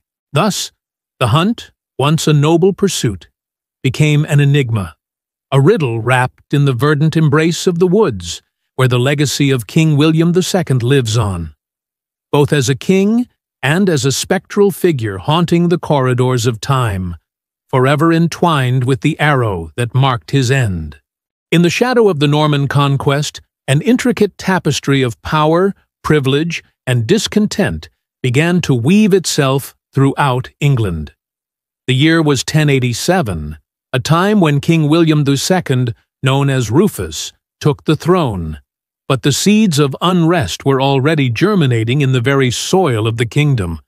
While the nobility reveled in their lands and titles, the commons, the common people, the serfs, and the villeins found themselves increasingly burdened by taxes, wars, and the whims of a monarch who sought to consolidate his power above all else. The story of the rise of the commons is one not merely of revolt, but of awakening. It is the tale of a burgeoning consciousness among the serfs who tilled the fields and the townsfolk who thrived in burgeoning market towns like Winchester and London. While the lords clashed in the halls of power, the commoners began to realize that their collective voices could no longer be muffled by the iron grip of feudal oppression. Let us step back for a moment and gaze upon the landscape of this time. The remnants of Roman roads crisscrossed the countryside, symbols of a once great civilization, now shadowed by the looming castles of Norman lords. Archaeological evidence, such as the remnants found at sites like the Winchester Cathedral, speaks to a growing urbanization, a shift where the commons began to gather not just for market day, but for conversation, camaraderie, and, ultimately, for rebellion. Among those voices was a man named Hereward, a figure whose name would echo through the annals of English folklore. Hereward, a nobleman turned outlaw, became a symbol of resistance. He gathered commoners, disaffected serfs, and even some disillusioned knights to his cause. Together, they formed a band that would stand against the injustices wrought by William II and his court. Their actions were not isolated, but rather part of a larger swell of defiance against a system that had long favored the elite at the expense of the many. The backdrop of this unrest was marked by the heavy taxation imposed by William II, who sought to fund his military campaigns and secure the loyalty of his barons. This taxation fell hardest on the laborers and peasants, whose meager harvests were stripped away to fill the coffers of a king whose pursuits seemed detached from their sufferings. In towns like York and Lincoln, the rising discontent was palpable. Historical records suggest that in the years leading up to Rufus's assassination, there were uprisings and protests, taking the form of gatherings that would lead to petitions and even the occasional skirmish. The chronicles of the time, such as those penned by the monk Orderic Vitalis, speak of a restless populace, a people who began to understand the power of unity. The peasants grew bold, he writes, their voices mingling like the roar of a river, demanding justice and relief. It was a potent metaphor, for like the river, their anger was rising, threatening to overflow the banks of the old order. In the forests of the New Forest, where Rufus met his untimely end, there was more than just the thrill of the hunt. It became a crucible for change. While the king pursued game with his retinue, ordinary men and women were beginning to forge their destinies. The mystique of the forest, its ancient trees, its hidden glades, became a gathering place for those who sought to reclaim their agency. The whispers of resistance that floated on the wind were infused with the spirit of camaraderie, a sense of togetherness that had long been absent. Yet, within this rising tide of discontent, the question lingered unresolved. What would it take to tip the scales? The assassination of King William II, shrouded in mystery and suspicion, provided the very catalyst that would further ignite these flames of change. His death on that fateful day in August 1100 was not just a tragic end for a king. It was the moment when the power dynamics shifted irrevocably, providing a window of opportunity for the commons to challenge the status quo. In the aftermath, the nobles, sensing vulnerability in the royal line, found themselves at odds with one another. The power vacuum left by Rufus's death revealed the fragility of the feudal system, one where the king's death left the common folk yearning for a voice. It was but a whisper at first, a murmur of discontent that grew louder as new leaders emerged from the ranks of the commons. Men and women who would no longer accept the fate handed to them by the aristocracy. Thus, the rise of the commons, catalyzed by the circumstances surrounding William II's reign and subsequent assassination, marked the beginning of an era of social change.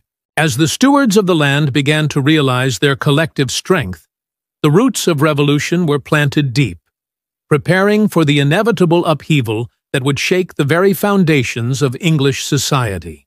It was a moment pregnant with potential, a time when the voices of the previously silenced began to echo through the corridors of power, heralding an age where kings would no longer be the sole arbiters of fate.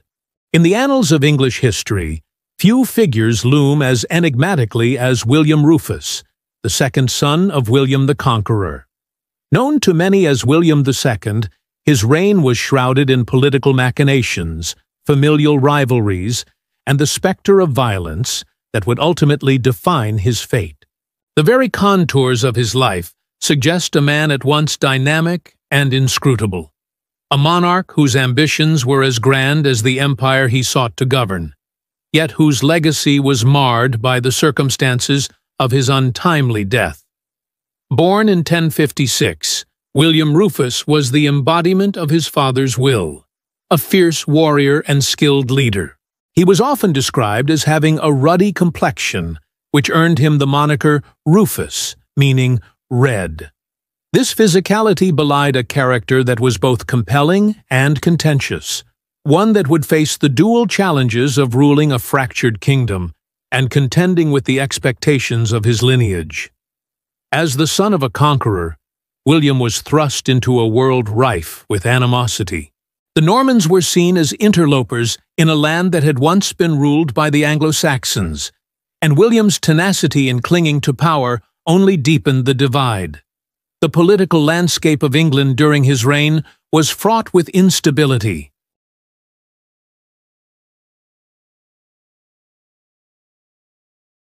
The two brothers were heirs to their father's legacy, yet they were divided over the stewardship of their dominion. Robert, who had been granted the Duchy of Normandy, often clashed with William over control of their father's kingdom, leading to a rivalry that would echo through the annals of history. It was during this backdrop of familial strife that William Rufus sought to consolidate his power. His reign, which began in 1087, was marked by military campaigns against the Welsh and Scots, but it was his actions closer to home that would define his rule. He imposed heavy taxes to fund his military endeavors, alienating the very nobility he depended on for support. His penchant for ruthlessness earned him both respect and resentment, and his court was filled with intrigue and betrayal. The church, too, found itself at odds with the crown, as bishops and nobles maneuvered for influence in a landscape where loyalties shifted like the tides. Yet, it was not only the threats from outside that plagued William. The internal dissent, simmering beneath the surface, would manifest in ways that were tragically unforeseen. The enigmatic figure of William Rufus appears to have been a man who understood the weight of expectation, but remained unyielding in his pursuit of control. According to chroniclers of the time, he was a man who relished the hunt, both in the physical and political realms, and it would be this very passion that would lead to his end. On that fateful day in August 1100, as William rode into the New Forest with his retinue, the air was thick with tension. The shadows of the trees bore witness to the unfolding drama, echoing with the whispers of those who sought to claim power for themselves. Among his companions were trusted allies and potential adversaries, their intentions cloaked in the mystery of the forest. It is here, amidst the ancient oaks, that the tale of William Rufus turns from one of ambition to one of tragic demise. As the sun dipped below the horizon, an arrow found its mark, piercing the king's side, and in that moment, the enigma deepened. Was it fate, a hapless accident, or the execution of a sinister plot? The historians and the poets have spun countless tales attempting to unravel the threads of this tragedy, yet the truth remains elusive. Theories abound. Was it the work of an assassin sent by his brother Robert? Or perhaps a disgruntled noble, tired of the king's heavy hand? An artifact known as the Arrow of William Rufus, discovered in subsequent excavations, offers tantalizing clues, yet provides no answers. In the aftermath of his death, the crown shifted to Henry I, his younger brother, who would leverage the chaos to consolidate his own power. The mysterious circumstances surrounding William Rufus' assassination left an indelible mark on the psyche of the nation. Stripped of his crown, William became a spectral figure, a king whose unresolved fate would haunt the narratives of future generations. His legacy, though marred by intrigue and violence, continues to resonate in the annals of history, a poignant reminder of the perilous nature of power. As the shadows of the New Forest stretch long into the twilight, one cannot help but ponder the true nature of William Rufus. Was he a tragic hero, a victim of his own ambition, or merely a pawn in a larger game of power? The echoes of his reign linger still, whispering secrets to those willing to listen.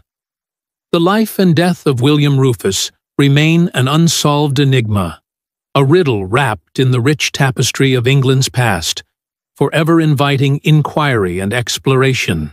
In the autumn of 1100, as the leaves turned to gold and crimson, a sense of foreboding hung over the realm of England. King William II, often referred to as Rufus, had spent his reign embroiled in the tumultuous politics that defined the period.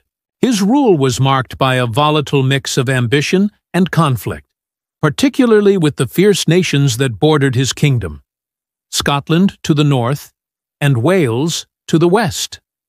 The winds of war howled through these lands, whispering tales of treachery and bloodshed that would intertwine with the king's own fate. The Kingdom of Scotland, under the rule of King Malcolm Canmore, was in a state of simmering unrest. Malcolm had proven to be a formidable foe, having secured his throne through blood and battle after a long struggle against the usurper Macbeth. Yet, as the Scottish clans rallied around their king, a shadow loomed. The ambitious and fiery spirit of William II sought to assert English dominance over the Northern Territory. In a series of skirmishes known as the Wars of the Scots, Rufus sought to expand his influence, often demanding tribute and fealty from the Scots, only to find himself rebuffed by Malcolm's fierce independence. Malcolm's assassination in 1093, followed by the ascendance of his son, Duncan II, brought a brief truce. However, the ambition of Rufus remained unchecked. The Norman king's desire to consolidate power over the northern frontier was palpable, and soon tensions escalated. The year 1097 saw Rufus lead a campaign into Scotland, a fateful expedition that would further entrench animosities. Through the snow-slicked hills and rugged highlands, the clash of arms echoed, yet the outcome was less than glorious. The Scots, familiar with their terrain, struck back with formidable guerrilla tactics, leaving William to retreat, his pride bruised and his ambitions thwarted. To the west, Wales remained a tapestry of tribal loyalties, fiercely resisting the encroachment of Norman power. The most notable figure was Gruffydd ap Cynan, a prince whose lineage traced back to the ancient kings of Gwynedd. Gruffydd's defiance against the Normans was not merely a matter of pride, it was a struggle for survival. He had, at various times, been a prisoner in Norman hands, but managed to escape, rallying his people against the foreign invaders with fiery rhetoric and a promise of liberation. William II recognized the threat posed by this tenacious leader and sought to quell the Welsh insurrection with force. In 1098, Rufus launched a punitive expedition into Wales, filled with the fervor of conquest. The Norman army, with its heavy cavalry and knights, stormed through the valleys and into the heart of the Welsh lands. Yet, just as in Scotland, the rugged terrain favored Gruffydd. In the midst of the campaign, the Welsh employed hit-and-run tactics, ambushing the Normans and disappearing into the dense forests and rocky outcrops. The Battle of Mynydd Carn, where the Normans met a fierce defense, would become a symbol of Welsh resistance, despite its ultimate outcome favoring the invaders. Tales of the bloody conflict would be sung for generations, echoing the spirit of defiance. Yet what truly captivated the imagination of both the Welsh and the English was not merely the bloodshed. It was the very land itself, steeped in myth and magic. Sites like the ancient hill fort of Dinas Bran, standing sentinel over the kingdom, became a backdrop for legends. The resonant stones of the landscape seemed to whisper secrets of ancient kings and battles long past, forging a connection between the land and the people who fought for it. It was said that the spirits of their ancestors could be heard in the rustling leaves and the howling winds, urging them to resist the Norman encroachment. In this charged atmosphere of conflict, the winds of war carried not only the clashing of swords, but also the stirring of conspiracies. The nobles of both Scotland and Wales began to see the potential in uniting against their common foe. Rumors of alliances whispered through the taverns and halls, igniting fears in the heart of King William. As he contended with the shifting loyalties of his own vassals, he grew increasingly paranoid, convinced that plots against his life were being woven into the very fabric of his kingdom. In the midst of these turbulent times, William II's focus on conquest and power may have blinded him to the growing dissent among his own ranks. As the winds swirled around him, carrying the scent of approaching doom, he remained steadfast in his pursuit of glory, unaware that the very forces of nature and humanity were weaving a tale far darker than he could imagine. The war-torn landscape was not merely a battleground. It was a stage upon which the tragic arc of a king's ambition would soon unfold, leading him to a fate that would echo in eternity. As autumn gave way to winter, the shadows lengthened, and the stage was set for the fateful events that would culminate in the darkened woods of New Forest, where an arrow would find its mark, an unsolved mystery that would haunt the annals of history. The winds of war had stirred the ambitions of kings and warriors alike, setting them on a collision course with destiny. For in the heart of conflict lay not only the struggle for power, but the very essence of a kingdom. Soul, forever altered by the shadow of betrayal and the echo of a king's last breath. In the twilight of the 11th century, a tempest brewed across the lush, undulating landscape of England, a land caught in the throes of transformation. The clash between the newly arrived Normans and the established Anglo-Saxon populace was not merely a struggle for power, but a cultural confrontation that would reverberate through the annals of history.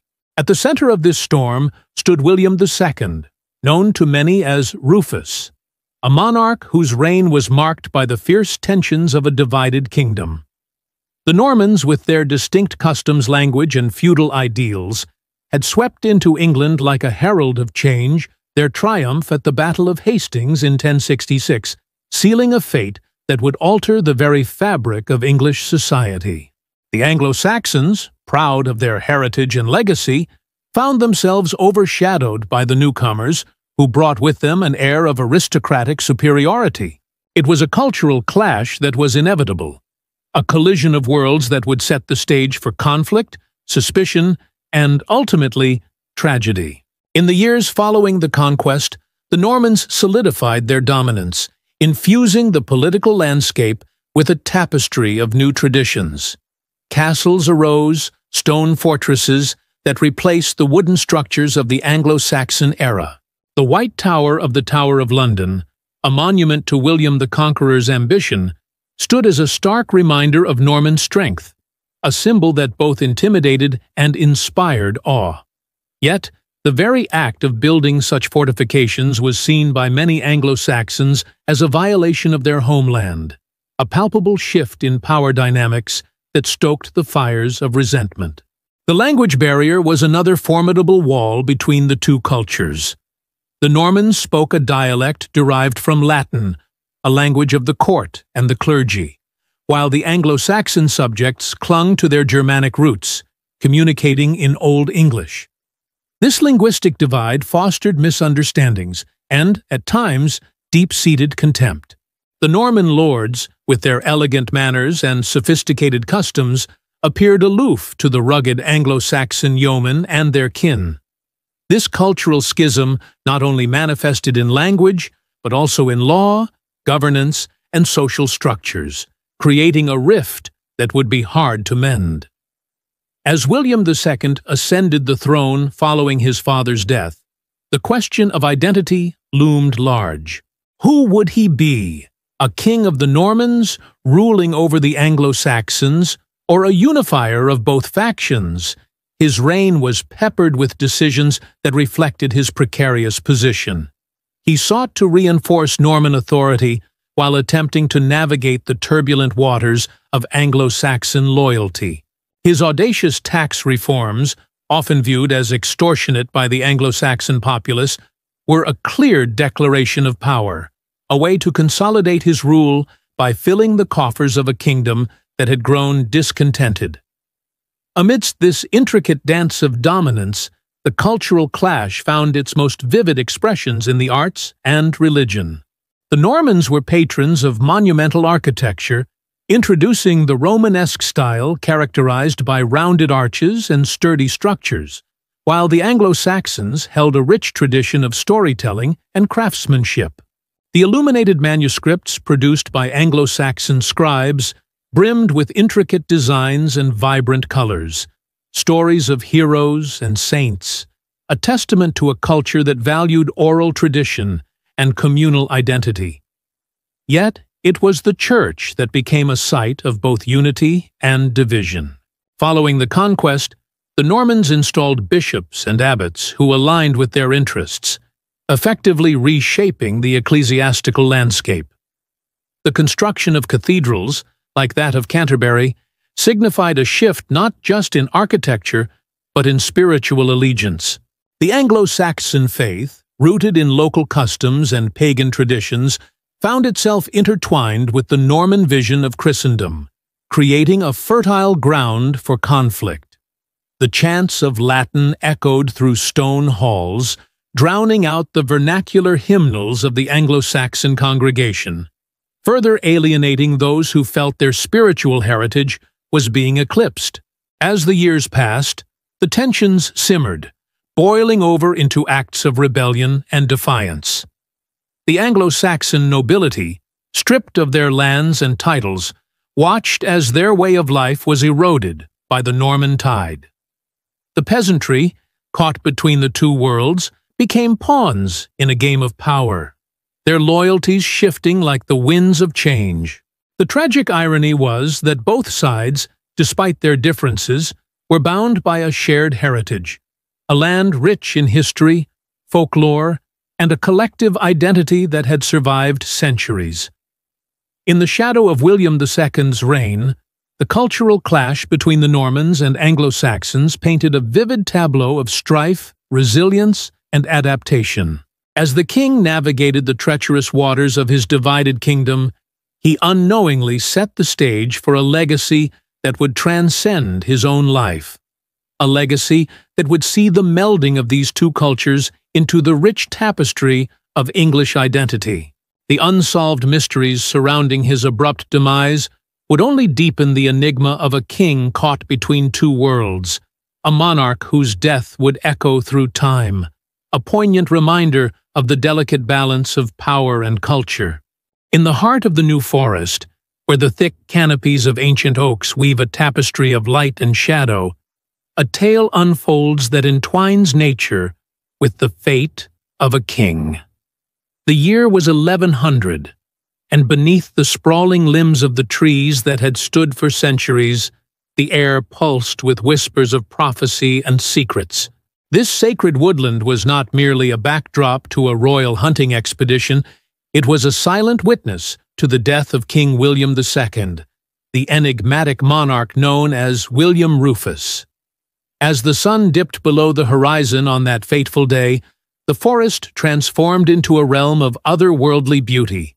Shadows danced among the trees, and the rustling leaves seemed to carry echoes of the past, a mingling of dread and destiny. The great oaks, revered in folklore as guardians of the land, stood sentinel over the events that would alter the course of English history. They had watched as William forged a kingdom, a man of contradictions, both a fierce warrior and a ruler plagued by the weight of his lineage. William's reign was marked by tensions between the Anglo-Saxons and the Normans, a legacy of conquest that left scars on the land and its people. He was a king who sought to consolidate power, yet his rule was riddled with unrest, his policies stirring resentment among the nobility and common folk alike. As he rode beneath the mighty oaks, his fate hung in the balance, entwined with the very essence of the forest itself. On that day, William had embarked on a hunt, a pastime that often veiled the political machinations of the court.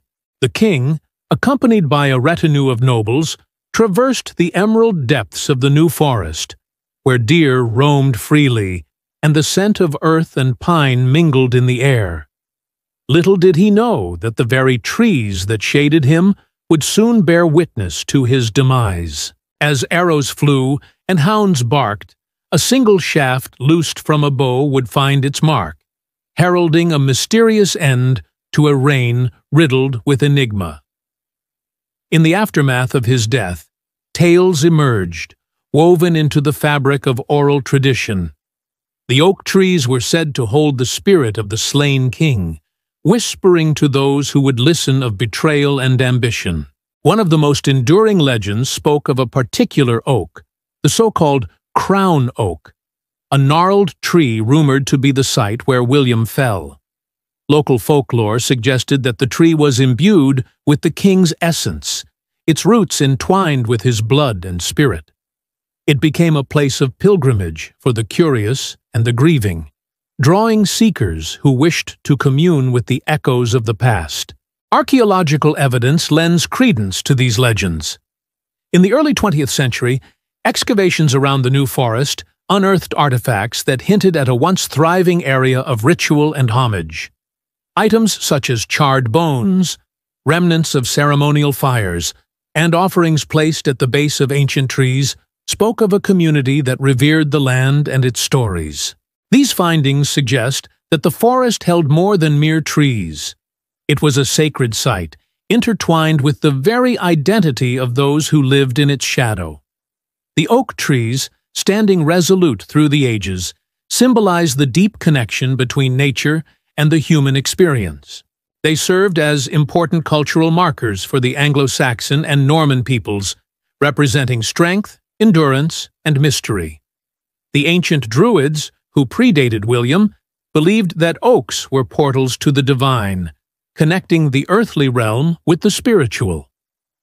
In the wake of William II's assassination, this connection took on new meaning, as the forest became a site of mourning and reflection, a living testament to the cycle of power and the fragility of life.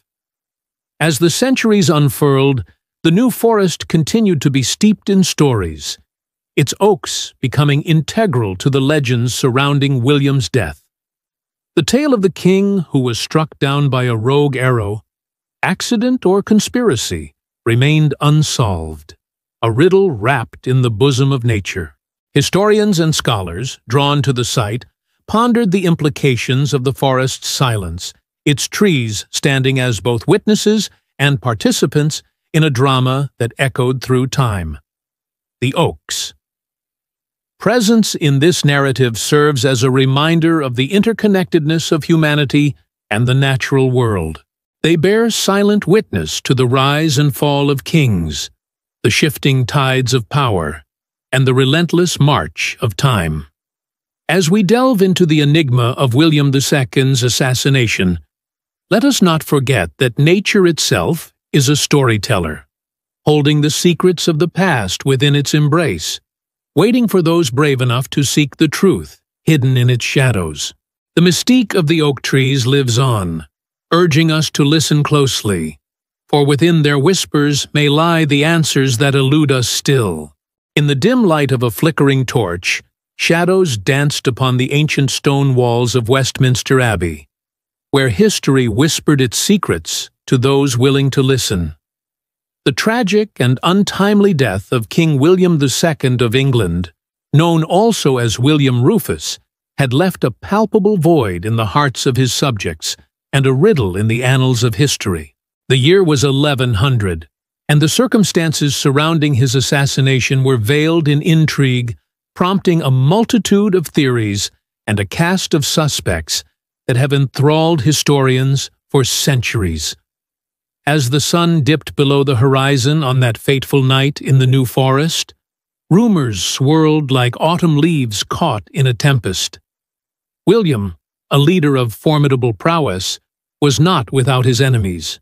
His reign, marked by heavy taxation and a stern hand against the Anglo-Saxon nobility, had sown seeds of discontent. Among the disaffected was his brother, Henry, who watched with a mix of envy and ambition as he stood in the shadows, plotting his own ascent to the throne. The first suspect emerges from the depths of familial rivalry. Henry's very name, whispered in hushed tones, intertwines with the narrative of betrayal. Was it mere coincidence that, within hours of William's demise, Henry had seized the crown? Historians have long debated the specifics of that night, whether Henry played an active role in orchestrating the fatal hunt or merely capitalized on an unfortunate twist of fate. The ambiguous accounts of the huntsmen who were present that evening offer no clarity, only enhancing the mystery. Some claimed they saw Henry lurking in the underbrush, while others insisted he was nowhere near the tragic scene. But the brothers' rivalry was not the only source of tension. The nobility, too, found themselves with motives steeped in resentment. Among them, Robert Curthose, William's elder brother, had been persistently at odds with William for control over Normandy and England. The echoes of their contentious relationship resounded through the halls of power, leading some to speculate whether Robert, yearning for retribution, had sought to eliminate William in a calculated act of vengeance. Theories abound that mercenaries loyal to Robert may have been commissioned to carry out the deed, lurking in the peripheries of that fateful hunt, bowstrings taut and ready. Yet, the conspiracy thickens with the involvement of the clergy, an ever-present force in the turbulent politics of the era. Like Coy, the church held considerable sway, and the tension between William and the ecclesiastical hierarchy was fraught with friction. Archbishop Anselm of Canterbury, a figure of moral authority, had clashed with William over matters of church reform and royal authority. Could it be that a faction within the church conspired to rid themselves of a king whose secular ambitions threatened their spiritual dominion? The whispers of dark pacts and clandestine meetings among disgruntled clergy send shivers through the spine of history. Adding yet another layer to the enigma, the possibility of foreign spies cannot be overlooked. The specter of Norman and English rivalries extended beyond the borders of England. The Scandinavian kingdoms, with their own interests in destabilizing William's rule, provide fertile ground for speculation. Could emissaries from Denmark or Norway have slipped into the shadows of the New Forest, seeking to exploit the discord for their gain? While direct evidence remains elusive, the cross-currents of political machinations likely reached far beyond the shores of England, merging with a tapestry of intrigue that spanned the continent. Archaeological sites, like the remnants of the Royal Hunting Lodge in the New Forest, have yielded scant clues, their secrets obscured by the passage of time. Yet, some artifacts hint at the violent and competitive nature of the hunt, arrowheads and remnants of hunting gear that speak to a culture steeped in both sport and brutality. Could these remnants tell a different story of William's death? One of an accident rather than a calculated conspiracy? A stray arrow, misfired in the chaos of the hunt, could have easily claimed the king's life, leaving behind a narrative rich with irony. Within these tangled webs of motives and suspects lies the heart of a mystery that continues to baffle historians. Each theory raises further questions, compelling the curious to delve deeper into the past. Was it the vengeful brother, the scheming noble, the disgruntled churchman, or an outsider looking to disrupt the fragile balance of power? As time marches on, the truth, shrouded in layers of time, grows ever more elusive. In the end, the assassination of King William II stands as a testament to the volatile nature of power and the dark shadows that dance along its periphery. With each whisper of conspiracy, with each new suspect, the story weaves a richer tapestry, inviting us to ponder the truths that lie just beyond our grasp, forever lingering in the twilight of history. The hunt for answers may remain unresolved, yet the echoes of that fateful day continue to captivate and mystify, urging us to seek the truth hidden within the shadows. In the tapestry of English history, the coronation of a king is a ritual steeped in both grandeur and mystery, a ceremonial enactment that transcends the mere ascendance to power. It is a moment when the ethereal and the earthly converge, where symbols of divinity, authority, and lineage are woven into the very fabric of a monarch's reign. The ritual itself, often conducted in the hallowed halls of Westminster Abbey, is not merely a celebration. It is a potent assertion of the divine right of kings, a belief that the monarchy is ordained by God to rule the realm. As we turn our gaze to the tumultuous reign of King William II, William Rufus, as he was known, a peculiar aura surrounds his coronation, held on September 26, 1087, in the shadow of the great Norman conquest. The abbey, with its high arches and stained glass, bore witness to this pivotal moment, yet it was the rituals that unfolded therein that cast long-lasting shadows. Unlike his father, William the Conqueror, who had meticulously crafted his claim through conquest and blood, William II's ascent was an unsettling blend of legacy and rebellion. To understand the significance of William II's coronation, we must first acknowledge the ancient rite of anointing. This sacred act involved the pouring of holy oil, often believed to be a divine elixir, upon the monarch's head, symbolizing both spiritual and temporal authority. Yet, the oil itself carried an enigma. Derived from the olive groves of the Mediterranean, this sacred substance had traveled through time and history, invoking the biblical anointings of kings like David, an ominous reminder that history as cycle of power often leads to treachery and bloodshed. The ceremony was not without its complications. William Rufus, a man described by contemporaries as both charming and ruthless, had enemies lurking in every corner of his court. The discontent of the Anglo-Saxon nobility simmered beneath the surface, their allegiance tenuous at best.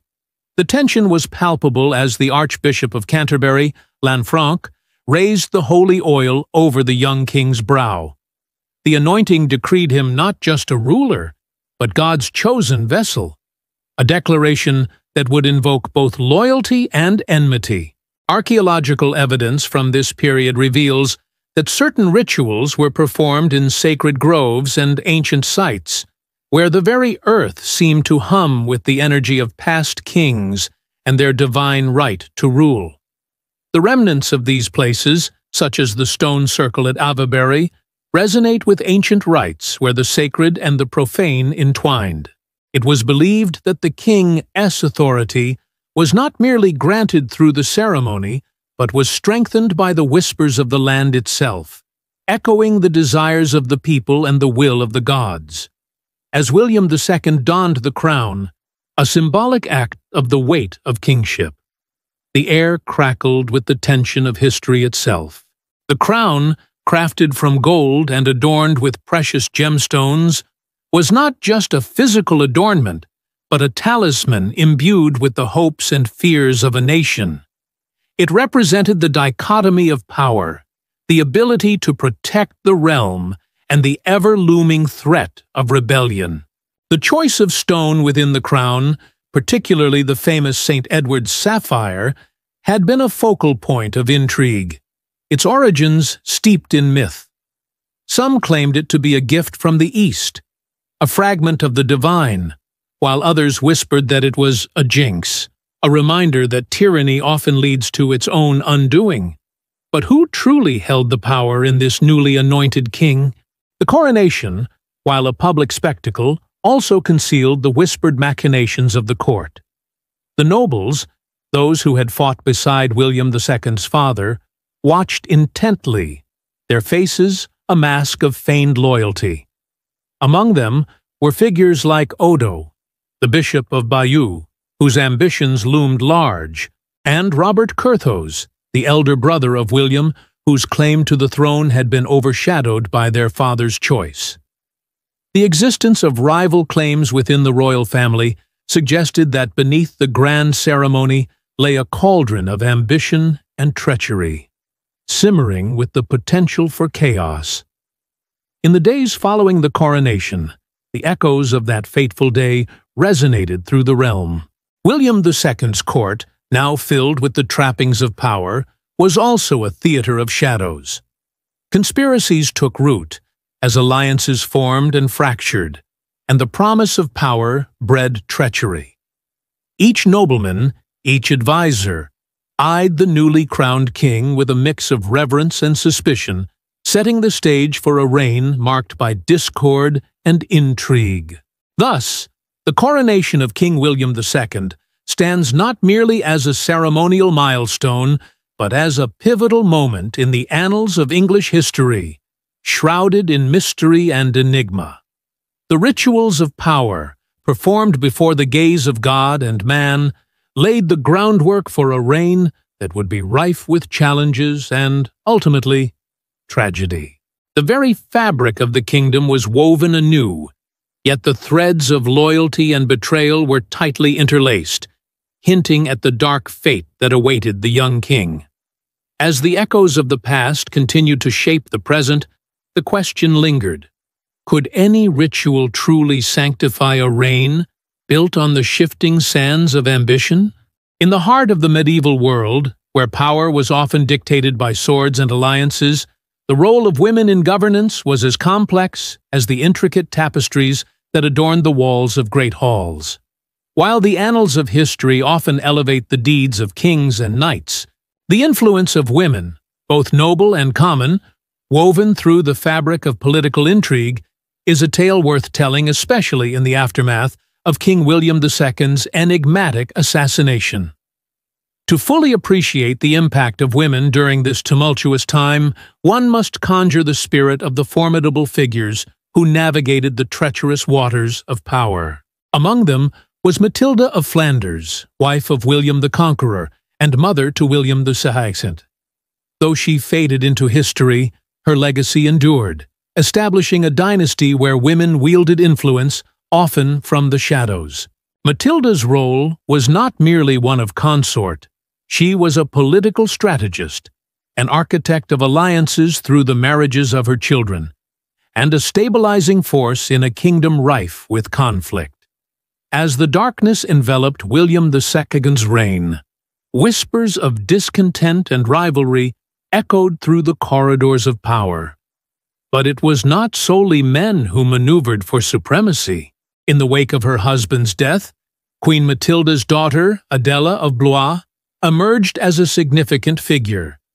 Married to Stephen, Count of Blois, Adela's lineage intertwined deeply with the very fate of England.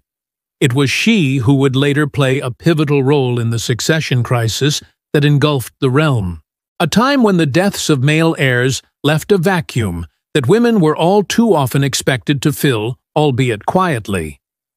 The political landscape was not exclusively male. Indeed, women wielded their influence through subtlety and cunning. Eleanor of Aquitaine, while not yet in the limelight at the time of William II's demise, was a prominent example of a woman who would later reshape the narrative of power. Her marriage to Henry II of England would see her rise to unparalleled heights, but it is essential to understand that her strength was built upon the scaffolding of formidable predecessors. Through alliances formed by marriage, women like Eleanor inherited realms and titles, a testament to their significance in the political machinations of the time. Yet, the story of women in power is not solely one of queens and noble women. The commoner, too, played a crucial, albeit often overlooked, role in the governance and social fabric of medieval society. Take, for instance, the legendary figure of Lady Godiva, who, though steeped in myth, represents the voice of the oppressed. Her tale of riding naked through the streets of Coventry to implore her husband Leofric to lessen the burdens of taxation on his subjects echoes the power of persuasion that women could wield. Although she may not have held formal power, her actions reverberated through the ages, reminding us that the hearts and minds of the populace were just as vital to kingship as the sword. Amidst this tapestry of power dynamics, the archaeological record offers tantalizing glimpses into the lives of women in the medieval period. The discovery of burial sites, such as that of the Anglo-Saxon warrior woman at the site of Birka in Sweden, attests to the presence of women who not only participated in the socio-political landscape, but often defied gender norms. Jewelry and weaponry found in her grave suggest that women could and did take on roles traditionally dominated by men. Such evidence calls into question the rigid perceptions of femininity and power during this era, and invites further inquiry into the lives of women who dared to step beyond the confines of their expected roles. In England, the aftermath of William II too sounds as assassination saw the emergence of a power vacuum that women, both noble and common, were poised to influence. With the feudal system in flux, allegiances shifted, and women often became the linchpins in these changing dynamics. Whether through marriage, inheritance, or sheer will, women like Matilda and Adela shaped the contours of their world. The political maneuvers surrounding the throne of England were not solely the domain of ambitious men, but were intricately linked to the ambitions and desires of women. As we delve deeper into the shadows cast by the enigmatic death of King William II, it becomes increasingly clear that the story of power in medieval England cannot be fully told without acknowledging the women who played crucial roles both overtly and covertly. Their contributions may not always have been recorded in the grand histories of kings and battles, but they form an essential thread in the complex narrative of governance and influence. The legacy of King William II's reign and his untimely end is intertwined with the lives of these remarkable women, figures who defied the expectations of their era and shaped the paths of their sons, brothers, and husbands. As the enigma of his assassination continues to captivate historians and storytellers alike, we must ponder: what secrets did these women carry, and how many tales remain untold, waiting to be uncovered in the depths of history. In the annals of history, the whispers of the past are often carried on the winds of oral tradition, weaving tales that blend fact with fiction, reality with myth. The assassination of King William II of England, known as William Rufus, is no exception. As the years unfurl like a scroll, the enigmatic circumstances surrounding his death have become fertile ground for folklore, a narrative tapestry rich with intrigue and speculation. The most vivid echoes of this storied past emanate from the ancient forests of the New Forest, where Rufus met his untimely demise in 1100. It is said that the very trees bore witness to the event, their gnarled branches twisting overhead like the fingers of fate, entwined in the secrets of history. Local folklore speaks of a spectral figure, a ghostly king, roaming the darkened woods, forever searching for answers that eluded him in life.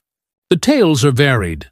Some claim he is accompanied by a spectral hound, a guardian of the lost truths, prowling the underbrush where the fateful arrow found its mark. Yet, the mystery deepens when one considers the variations of the story shared among the people of England. In one narrative, it is said that a cursed arrow, loosed by a jealous rival, struck the king down in a fit of rage and vengeance. In another, the tale transforms into a cunning plot, involving a coalition of noblemen who, fearing for their power and influence, conspired against him. These oral traditions, passed down through generations, reflect the fears and loyalties of the time, illuminating the complex political landscapes of Norman England. Archaeological evidence suggests that King William II's reign was fraught with tension, marked by a delicate balance of power among the nobility.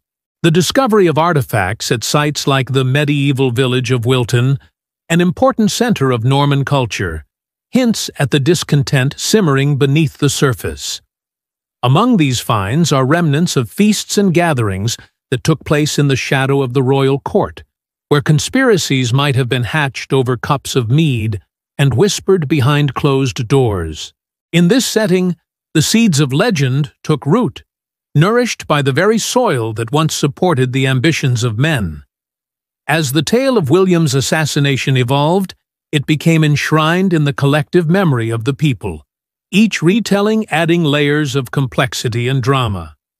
The bards, those wandering poets of the time, played an essential role in this dissemination of folklore. They would perform in taverns and town squares, their verses pulsing with the heartbeat of the crowd, recounting how the king's last moments were infused with betrayal and treachery. One such bard, a figure known only as the roving minstrel, sang of a fateful night when the moon hung heavy in the sky, illuminating the treachery that unfolded beneath the trees. His haunting melodies captured the imagination, transforming the king's death into a moral tale, a cautionary ode to the perils of ambition and the fleeting nature of power. The rivalry between the Normans and the Anglo-Saxons also found its way into these oral traditions, reflecting the cultural clash that defined the era. In some versions of the story, the arrow that struck William was said to be an act of divine retribution, a punishment for the king's heavy-handed rule over the Anglo-Saxon populace. This narrative thread hints at the resentment that lingered in the hearts of those who had once ruled before the conquest, now silenced beneath the weight of Norman authority. Thus, the tale of William II became a symbol of broader social unrest, a reflection of the struggles that lay at the heart of a nation grappling with its identity. As the centuries rolled on, the echoes of this narrative reached far beyond England, intertwined with the broader European lore of kings and their fall from grace. The story of William Rufus became a cautionary tale about the fragility of power, adapted and retold in various forms across different cultures. In the courts of France, the king's demise was recast as a tragic romance, while in the distant lands of Scandinavia. It morphed into a saga of fate and vengeance, echoing the themes of the ancient Norse tales that had influenced the very fabric of English society. To this day, the New Forest remains a place of pilgrimage for those seeking to unravel the mystery of William II's assassination. Archaeological endeavors continue to unearth remnants of the past, and with each spadeful of earth turned, the enigma deepens. Local guides spin tales of haunted woods and ghostly figures, their voices low and conspiratorial, as if sharing a secret that might alter the course of history. The oral traditions, vibrant and alive, remind us that the past is not a distant echo, but a living, breathing entity that shapes our present and future. In the grand tapestry of history, the assassination of King William II stands as a pivotal moment, a dark shadow cast across the landscape of England. As the folklore surrounding his death intertwines with historical accounts, it serves as a reminder that some mysteries may never be fully unraveled, leaving us forever captivated by the stories of those who came before. The king's ghost, forever wandering the woods, might just be a reflection of our own quest for understanding in a world steeped in the echoes of the past. In the wake of King William II's tragic demise, a shroud of uncertainty enveloped England, igniting a fervent quest for justice that would echo through the ages. The circumstances surrounding his death were both suspicious and tumultuous, leading to an array of investigations that sought to unravel the mystery enshrouding the royal hunting grounds of the New Forest. Amidst the whispers of betrayal and the shadows of ancient trees, the initial inquiries into this royal assassination painted a picture of intrigue and uncertainty. In the days following William's death, a council was hastily convened at Winchester, an ancient seat of power and the heart of England's regal legacy. Here, the country's most influential nobles, including the king's brother, Henry of Blois, gathered. As the fires crackled and flickered, casting ghostly shadows on stone walls, they debated the implications of William's untimely demise. Was it the result of a rogue arrow? Or did darker forces conspire in the forest that night? The court was rife with theories, each more elaborate than the last, yet the truth remained elusive. One of the most immediate inquiries involved the hunting party that had accompanied William into the New Forest. Among them was a certain Sir Walter Tyrrell, a knight of considerable repute who stood accused of having loosed the fatal arrow. Tyrrell's swift departure from England following the incident only heightened suspicions. It was said that he sought refuge in the court of King Philip I of France, perhaps fearing the wrath of the grieving nobles. Sir Walter's hasty escape fueled a narrative of guilt, yet the evidence was circumstantial at best. Had he truly been aiming at the king, or was this a tragic accident that spiraled into a political maelstrom? Meanwhile, the Church, an omnipresent force in medieval life, took an interest in the unfolding drama. The Archbishop of Canterbury, Lanfranc, a man of intellect and influence, called for an ecclesiastical inquiry. He believed that divine intervention had played a role in the king's death, viewing it as an omen, a portent of strife for the realm. The Church's involvement added a layer of complexity to the investigation, intertwining faith with mortal affairs and suggesting that perhaps the heavens themselves were displeased with William's reign. As whispers swirled through the halls of power, a clandestine investigation unfolded, one that involved not only nobles and clergy, but also the common folk of the surrounding villages. The people spoke of unusual happenings in the days leading up to the king's death, of dark omens and eerie sounds echoing through the forest, of a mysterious figure seen lurking near the hunting grounds. This elicited tales of sorcery, invoking the ancient fears of witchcraft that had long danced in the shadows of the English psyche. The tales, although rooted in superstition, reflected a palpable anxiety regarding the integrity of the crown. Amidst this swirling chaos, an archaeological endeavor emerged, albeit unwittingly. In the years that followed William's assassination, curious souls began to explore the remnants of the New Forest. Some sought the fabled site of the king's death, while others excavated for relics of the past that might offer insight into the tumultuous times that surrounded the monarchy. Astonishingly, this effort yielded artifacts, broken arrows and hunting daggers that hinted at the region's storied history and its connection to the king's ill-fated expedition. One such excavation near the site of the hunting accident revealed a cache of items, including a peculiar arrowhead, crafted with an intricacy that spoke of both artistry and deadliness. The craftsmanship bore resemblance to styles favored by noble archers, suggesting a complex web of allegiances and rivalries. This arrowhead would later become a focal point of speculation, leading historians to ponder whether it could have belonged to Tyrrell himself, or perhaps to another noble with a vested interest in the king's downfall. The quest for justice took on a life of its own, morphing into a tapestry of accusations, theories, and half-truths that would remain tantalizingly unresolved for centuries. Chroniclers like William of Malmesbury and Orderic Vitalis captured the essence of the investigation in their writings, embedding the mystery of William the Second's death within the annals of history. They provided glimpses into the political ramifications of the assassination, but the core question, who truly orchestrated the king's demise, remained unanswered, lurking like a specter over the monarchy. As England grappled with its grief and uncertainty, the quest for justice became not just a pursuit of truth, but a reflection of the nation's collective soul.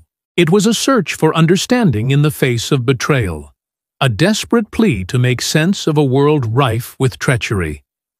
The New Forest, once a place of royal leisure, morphed into a haunted landscape, where every rustle of leaves and whisper of wind echoed the unresolved mysteries of a king lost too soon. Here, in the dance of shadows and whispers, the questions lingered. Who fired the arrow, and why? The truth, ever elusive, would remain buried in the annals of time, a haunting reminder of the fragility of power and the enduring quest for justice. In the annals of history, the echoes of the Crusades resonate like distant thunder, reverberating through the tapestry of medieval Europe. The fervor of faith and the pursuit of glory transformed not only the landscape of the Holy Land, but also the very fabric of kingdoms back home. Among these realms was England, ruled by the enigmatic King William II, whose reign would intersect with the tumultuous waves of the Crusades, casting shadows over his legacy and the circumstances surrounding his untimely death. William II, known colloquially as William Rufus, was a monarch whose rule was marked by both ambition and controversy. His reign began in 1087, shortly after the death of his father, William the Conqueror. As the Crusades unfolded, a new player emerged on the political stage: the Church. The call to arms, issued by Pope Urban II in 1095, was not merely a call for penance, it was a clarion call that sought to unify Christendom, igniting dreams of conquest over the infidels in the East. For kings like William II, this was both a challenge and an opportunity, a chance to assert their dominance, solidify their legitimacy, and perhaps even gain divine favor. Within the heart of England, the Crusades shifted the balance of power. Noblemen were compelled to consider their alliances, as the prospect of glory in battle abroad stirred the ambitions of many. The discontent within the nobility, exacerbated by William's own heavy-handed governance, simmered as men like Robert Curthose, William's own brother, prepared to take the cross. Robert Durpium's departure for the First Crusade in 1096 drew away not just soldiers, but also resources and loyalty. leaving England vulnerable to internal strife and external threats. As noble families fractured, the fabric of loyalty began to fray, and whispers of discontent wafted through the courts. The Church's mounting influence was palpable. It sought to intercede in royal matters, claiming a divine right to guide the actions of kings. Against this backdrop, tensions rose, a perfect storm brewing in the shadows of the forest where William II would meet his fate. The hunt in the New Forest. On that fateful day in August 1100 was more than a royal pastime. It was a microcosm of the larger struggles at play. As William and his retinue, consisting of nobles and knights, galloped through the tangled woods, the air crackled with unspoken rivalries. The New Forest itself, a location steeped in both beauty and treachery, had been a favored hunting ground of William the Conqueror, transformed into a royal park by the very king who would soon become a victim of its dark allure. The Crusades had also altered the landscape of military tactics and alliances.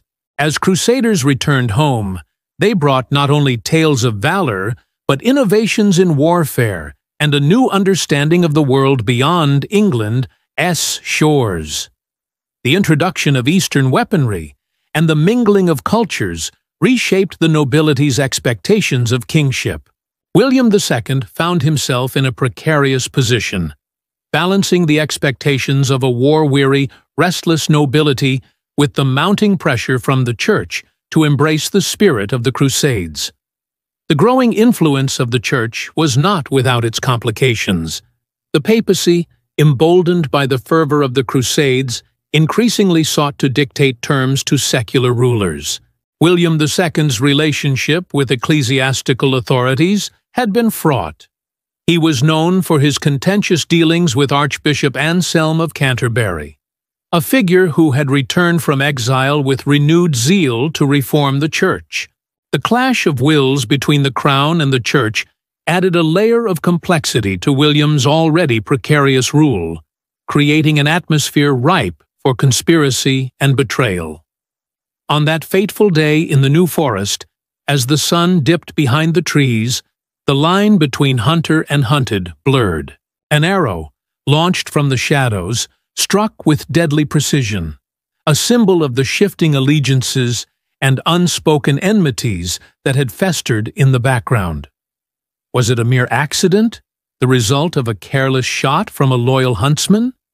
Or was it a calculated act of sabotage, a desperate attempt to seize power in a kingdom teetering on the brink? In the days that followed, as the news of the king's death spread like wildfire, the political landscape of England shifted dramatically.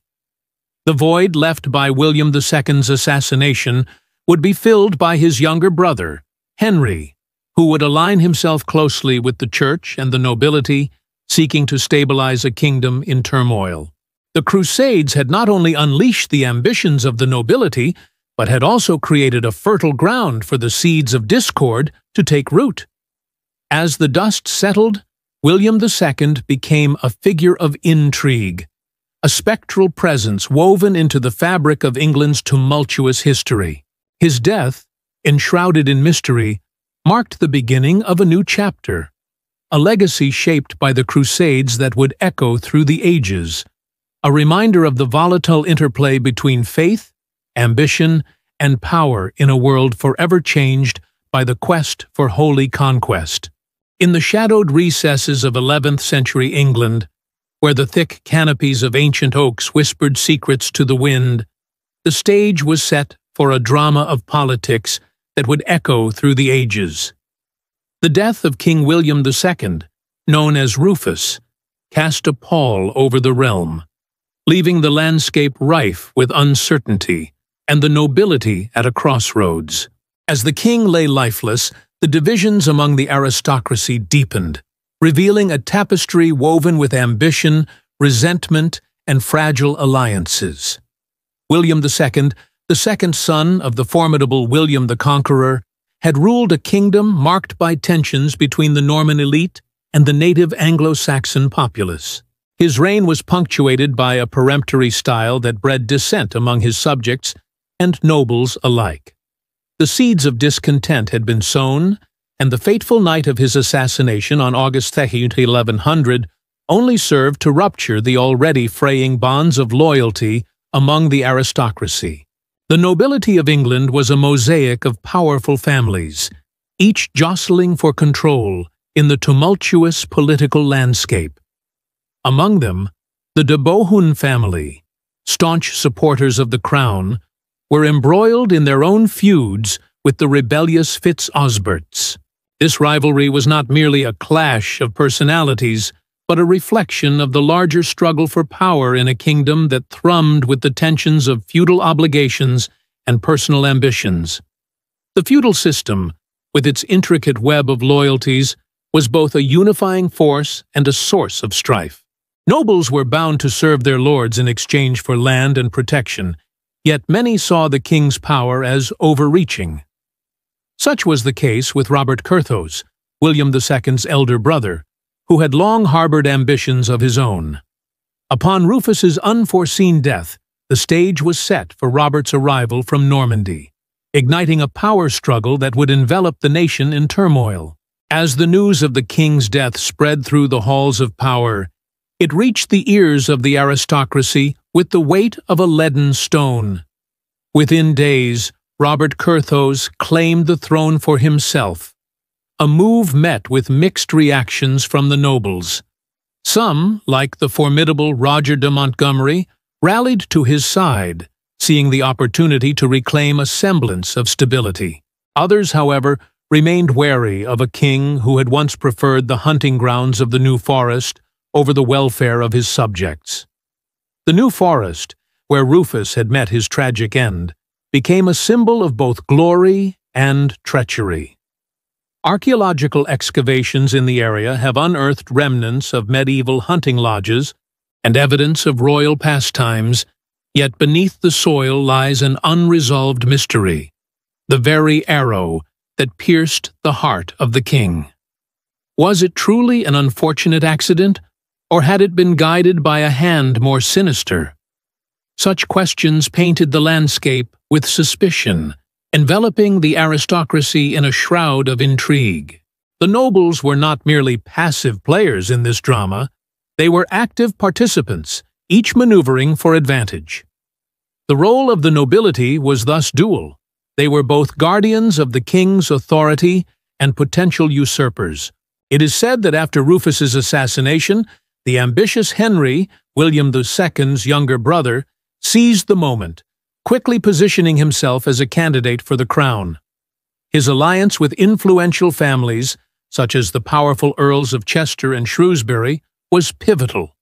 They recognized in Henry a king who might restore order and re-establish their own waning influence.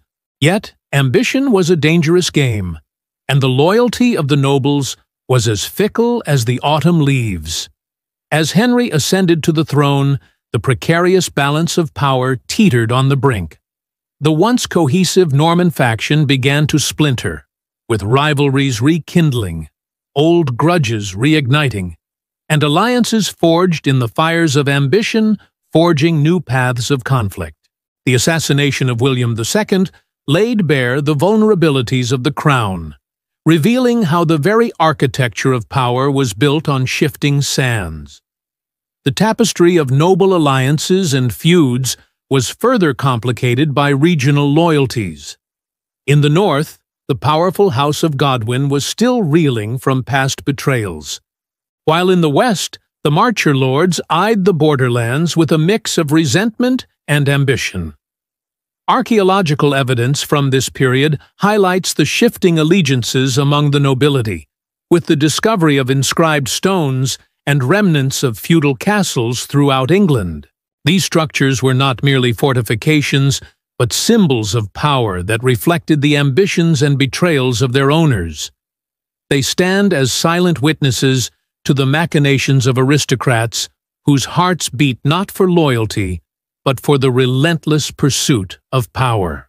Thus, the assassination of King William II was but a spark igniting a conflagration among the nobility, marking the beginning of a new chapter fraught with treachery and ambition. The feuds and alliances forged in the wake of his death would shape England's future, weaving a complex narrative that would echo through the annals of history, leaving behind a legacy not just of kings, but of the men and women who vied for their favor and their very lives. The autumn twilight of 1100 cast long shadows over England, a country now marred by the abrupt and violent end of its controversial king, William II. The dark tale of his assassination resonated through the halls of power, echoing the uncertainty and fear that gripped the nation. With the death of William Rufus, the once unstoppable force of Norman rule faced its most significant challenge yet.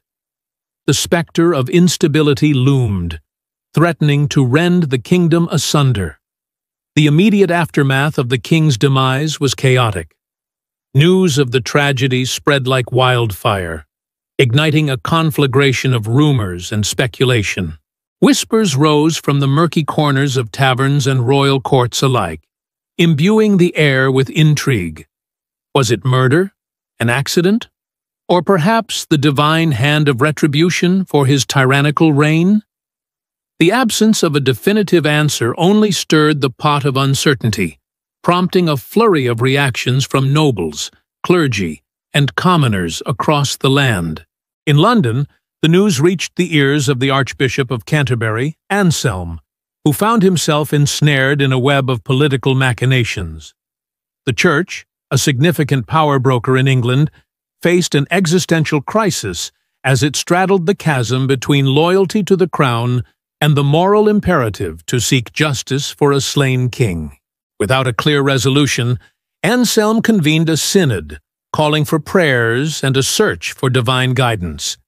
Yet, as the clergy deliberated, fierce debates broke out among the nobles. Some supported William's brother, Henry, while others remained loyal to the memory of the deceased king.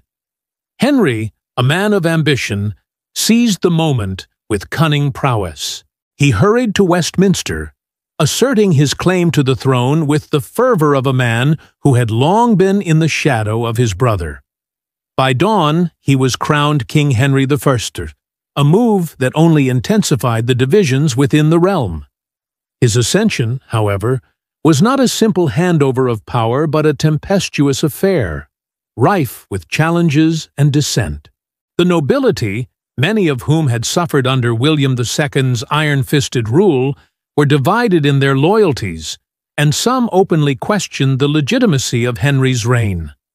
To the north, tension simmered with the rebellious spirits of the Anglo-Saxon populace, some of whom saw the king at sea, death as an opportunity to reclaim their autonomy from the Norman lords.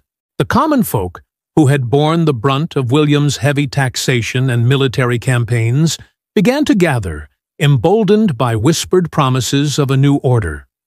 They rallied under the banners of disgruntled lords who sought to dethrone Henry, believing that a return to Anglo-Saxon rule would restore the old ways and bring peace to their lives. Amidst this turmoil, the political landscape was further complicated by the return of Geoffrey, Count of Anjou, who sought to stake his claim to the English crown through his marriage ties to the royal family. His ambitions, coupled with those of other claimants, turned the kingdom into a battleground, with alliances shifting like sand in the wind. The nobles' feuds erupted into skirmishes, and England found itself standing on the precipice of civil war. In the south, the rich tapestry of England's historical fabric began to fray. The once guarded borders were now porous, inviting not only internal strife, but external threats. The Normans found themselves at odds not only with each other, but also with the Welsh and Scots, who seized upon the disarray to launch their own offensives. The echoes of battle resounded through the valleys and forests as the cries of warriors clashed with the lamentations of those caught in the crossfire. Amidst the chaos, the question of William II's assassination loomed large, casting a pall over Henry's reign. Rumors of conspiracies surfaced, suggesting that William's death was the culmination of a meticulously plotted coup involving disaffected nobles and mercenaries. Archaeological discoveries in the following decades would hint at these turbulent times. Remnants of weaponry and hastily buried bodies unearthed at sites like the ancient battlefield of Tinchebray would suggest that the struggle for power was far from over. As winter approached, the chill in the air bore witness to a kingdom fractured, engulfed in turmoil. The populace, once united under a singular crown, found itself divided, uncertain of its future. Church bells tolled not only for the fallen king, but also for the fragile state of a nation, teetering on the brink of calamity. The death of William II was not merely an end. It was the spark that ignited a conflagration, marking the beginning of a tumultuous chapter in England's history. The legacy of that fateful night lingered like the scent of damp earth after rain, shrouded in mystery and intrigue. The murder of King William II had unleashed forces that would reshape the very foundations of England, leaving an indelible mark on its history, a haunting echo of ambition, betrayal, and the relentless quest for power. Thus, as the kingdom spiraled into chaos, the true nature of William's death remained buried beneath layers of history, an unsolved riddle that would continue to captivate the minds of future generations. In the annals of English history, few events stir the imagination and provoke debate as fervently as the untimely demise of King William II, known to many as William Rufus.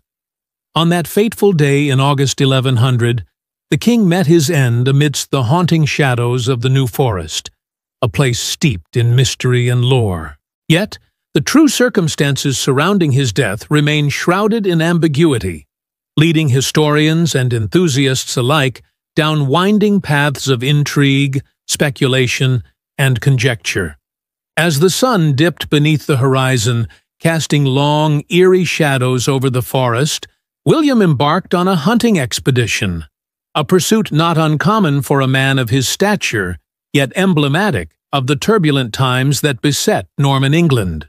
The New Forest, a sanctuary of ancient oaks and whispering winds, had long been a royal hunting ground, a place where nature concealed secrets and fate conspired in the rustling leaves.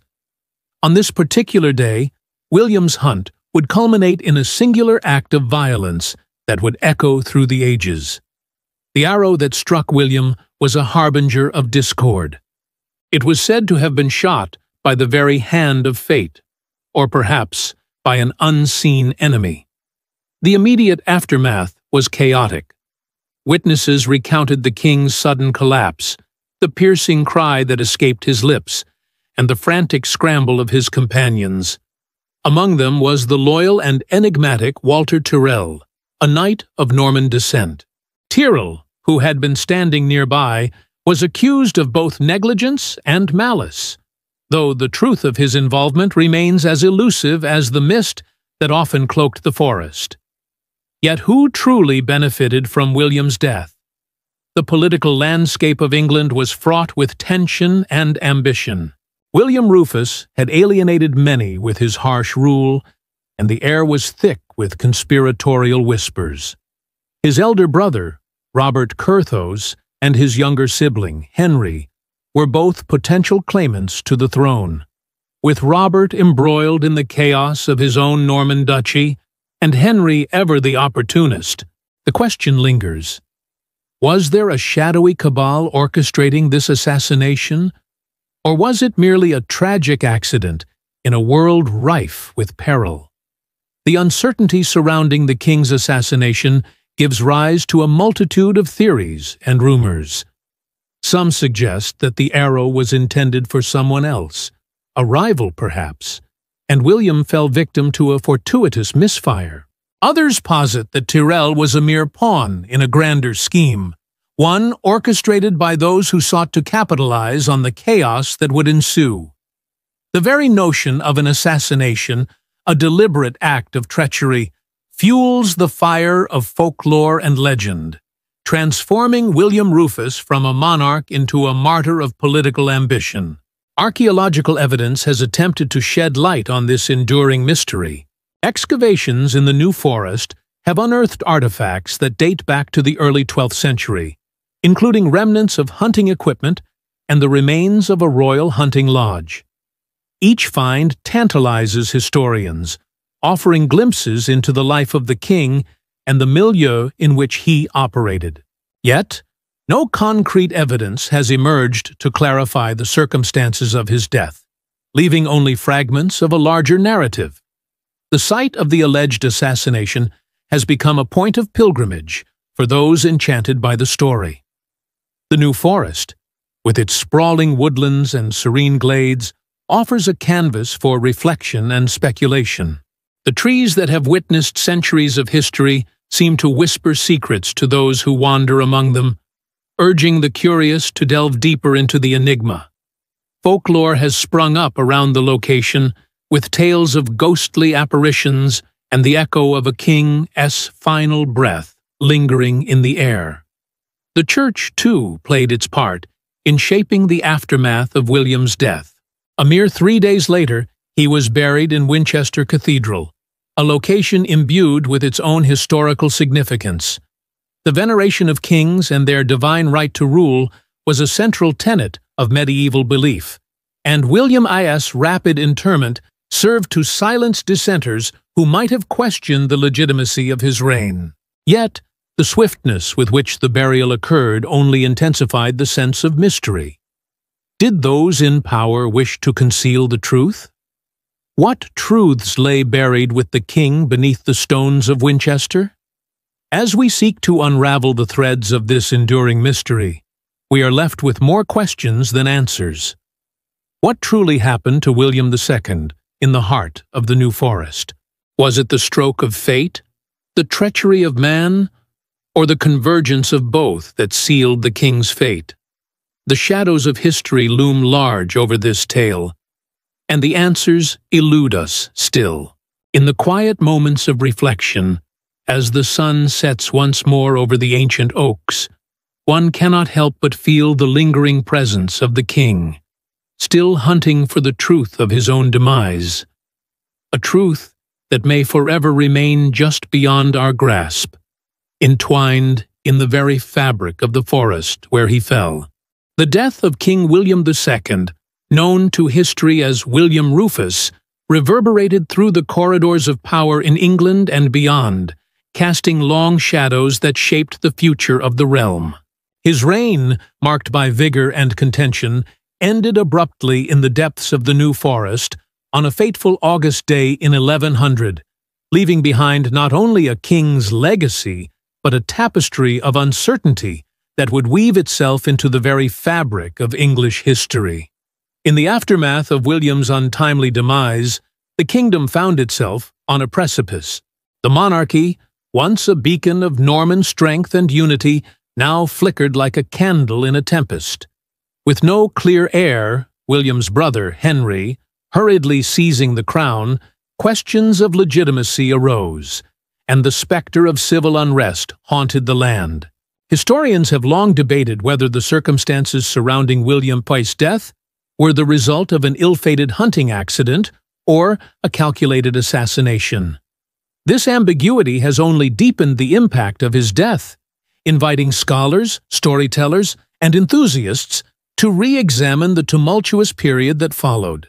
The ascension of Henry III was not merely a continuation of the Norman rule, it was the beginning of a new chapter fraught with challenges. William's death reignited the simmering tensions between the Anglo-Saxon populace and their Norman overlords. The echoes of discontent reverberated through the villages and towns, where the common people felt the weight of Norman rule more acutely than ever.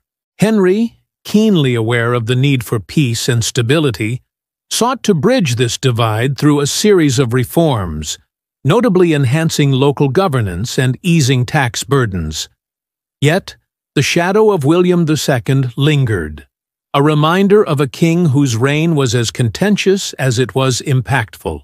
Archaeological evidence from sites such as the sprawling ancient forest of Anderida, where William met his fateful end, reveals much about the tensions of the time. Excavations have unearthed remnants of medieval hunting lodges and artifacts indicative of the socio-political dynamics at play. The forest itself, a place of both sanctuary and intrigue, became a symbol of the unpredictability of power. It whispered secrets of loyalty and betrayal, and its trees bore witness to the lives of both nobles and peasants forever altered by the king's death. As the years passed, the legacy of William II transformed into a rich tapestry of folklore. The tales of his life and sudden demise became enshrined in the collective memory of a nation. Stories of a king who was both a tyrant and a visionary flourished, reflecting the duality of his reign. The Norman conquest had irrevocably changed England, yet William's rule was marked by contradictions. A king who dashed across battlefields with fervor, yet ruled with an iron fist, instilling fear among his subjects. In death, he became a martyr in stories told by the firesides, a complex figure embodying the struggle for power. The influence of William's death extended far beyond the immediate political landscape. It laid the groundwork for the emergence of the Plantagenet dynasty, whose lineage would dominate English history for centuries. With the rise of Henry III, the kingdom would see a new era of kingship characterized by a more centralized power structure. Yet it also sowed the seeds of dynastic conflict that would culminate in the Wars of the Roses. The consequences of William's assassination, whether orchestrated by enemies within or simply a tragic accident, set in motion events that would rip through the very heart of England. Furthermore, the unresolved mystery of his death inspired generations of historians and writers. Theories sprouted like wildflowers in the meadow, ranging from the plausible to the fantastical.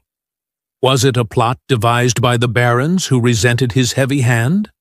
Or were the whispers of a disgruntled peasantry who longed for a kinder ruler more than mere folklore? Each conjecture added layers to the enigma, captivating the imaginations of those who sought to decode the secrets of the past. In the end, William Rufus remains a figure suspended in history, his legacy a blend of strength and controversy.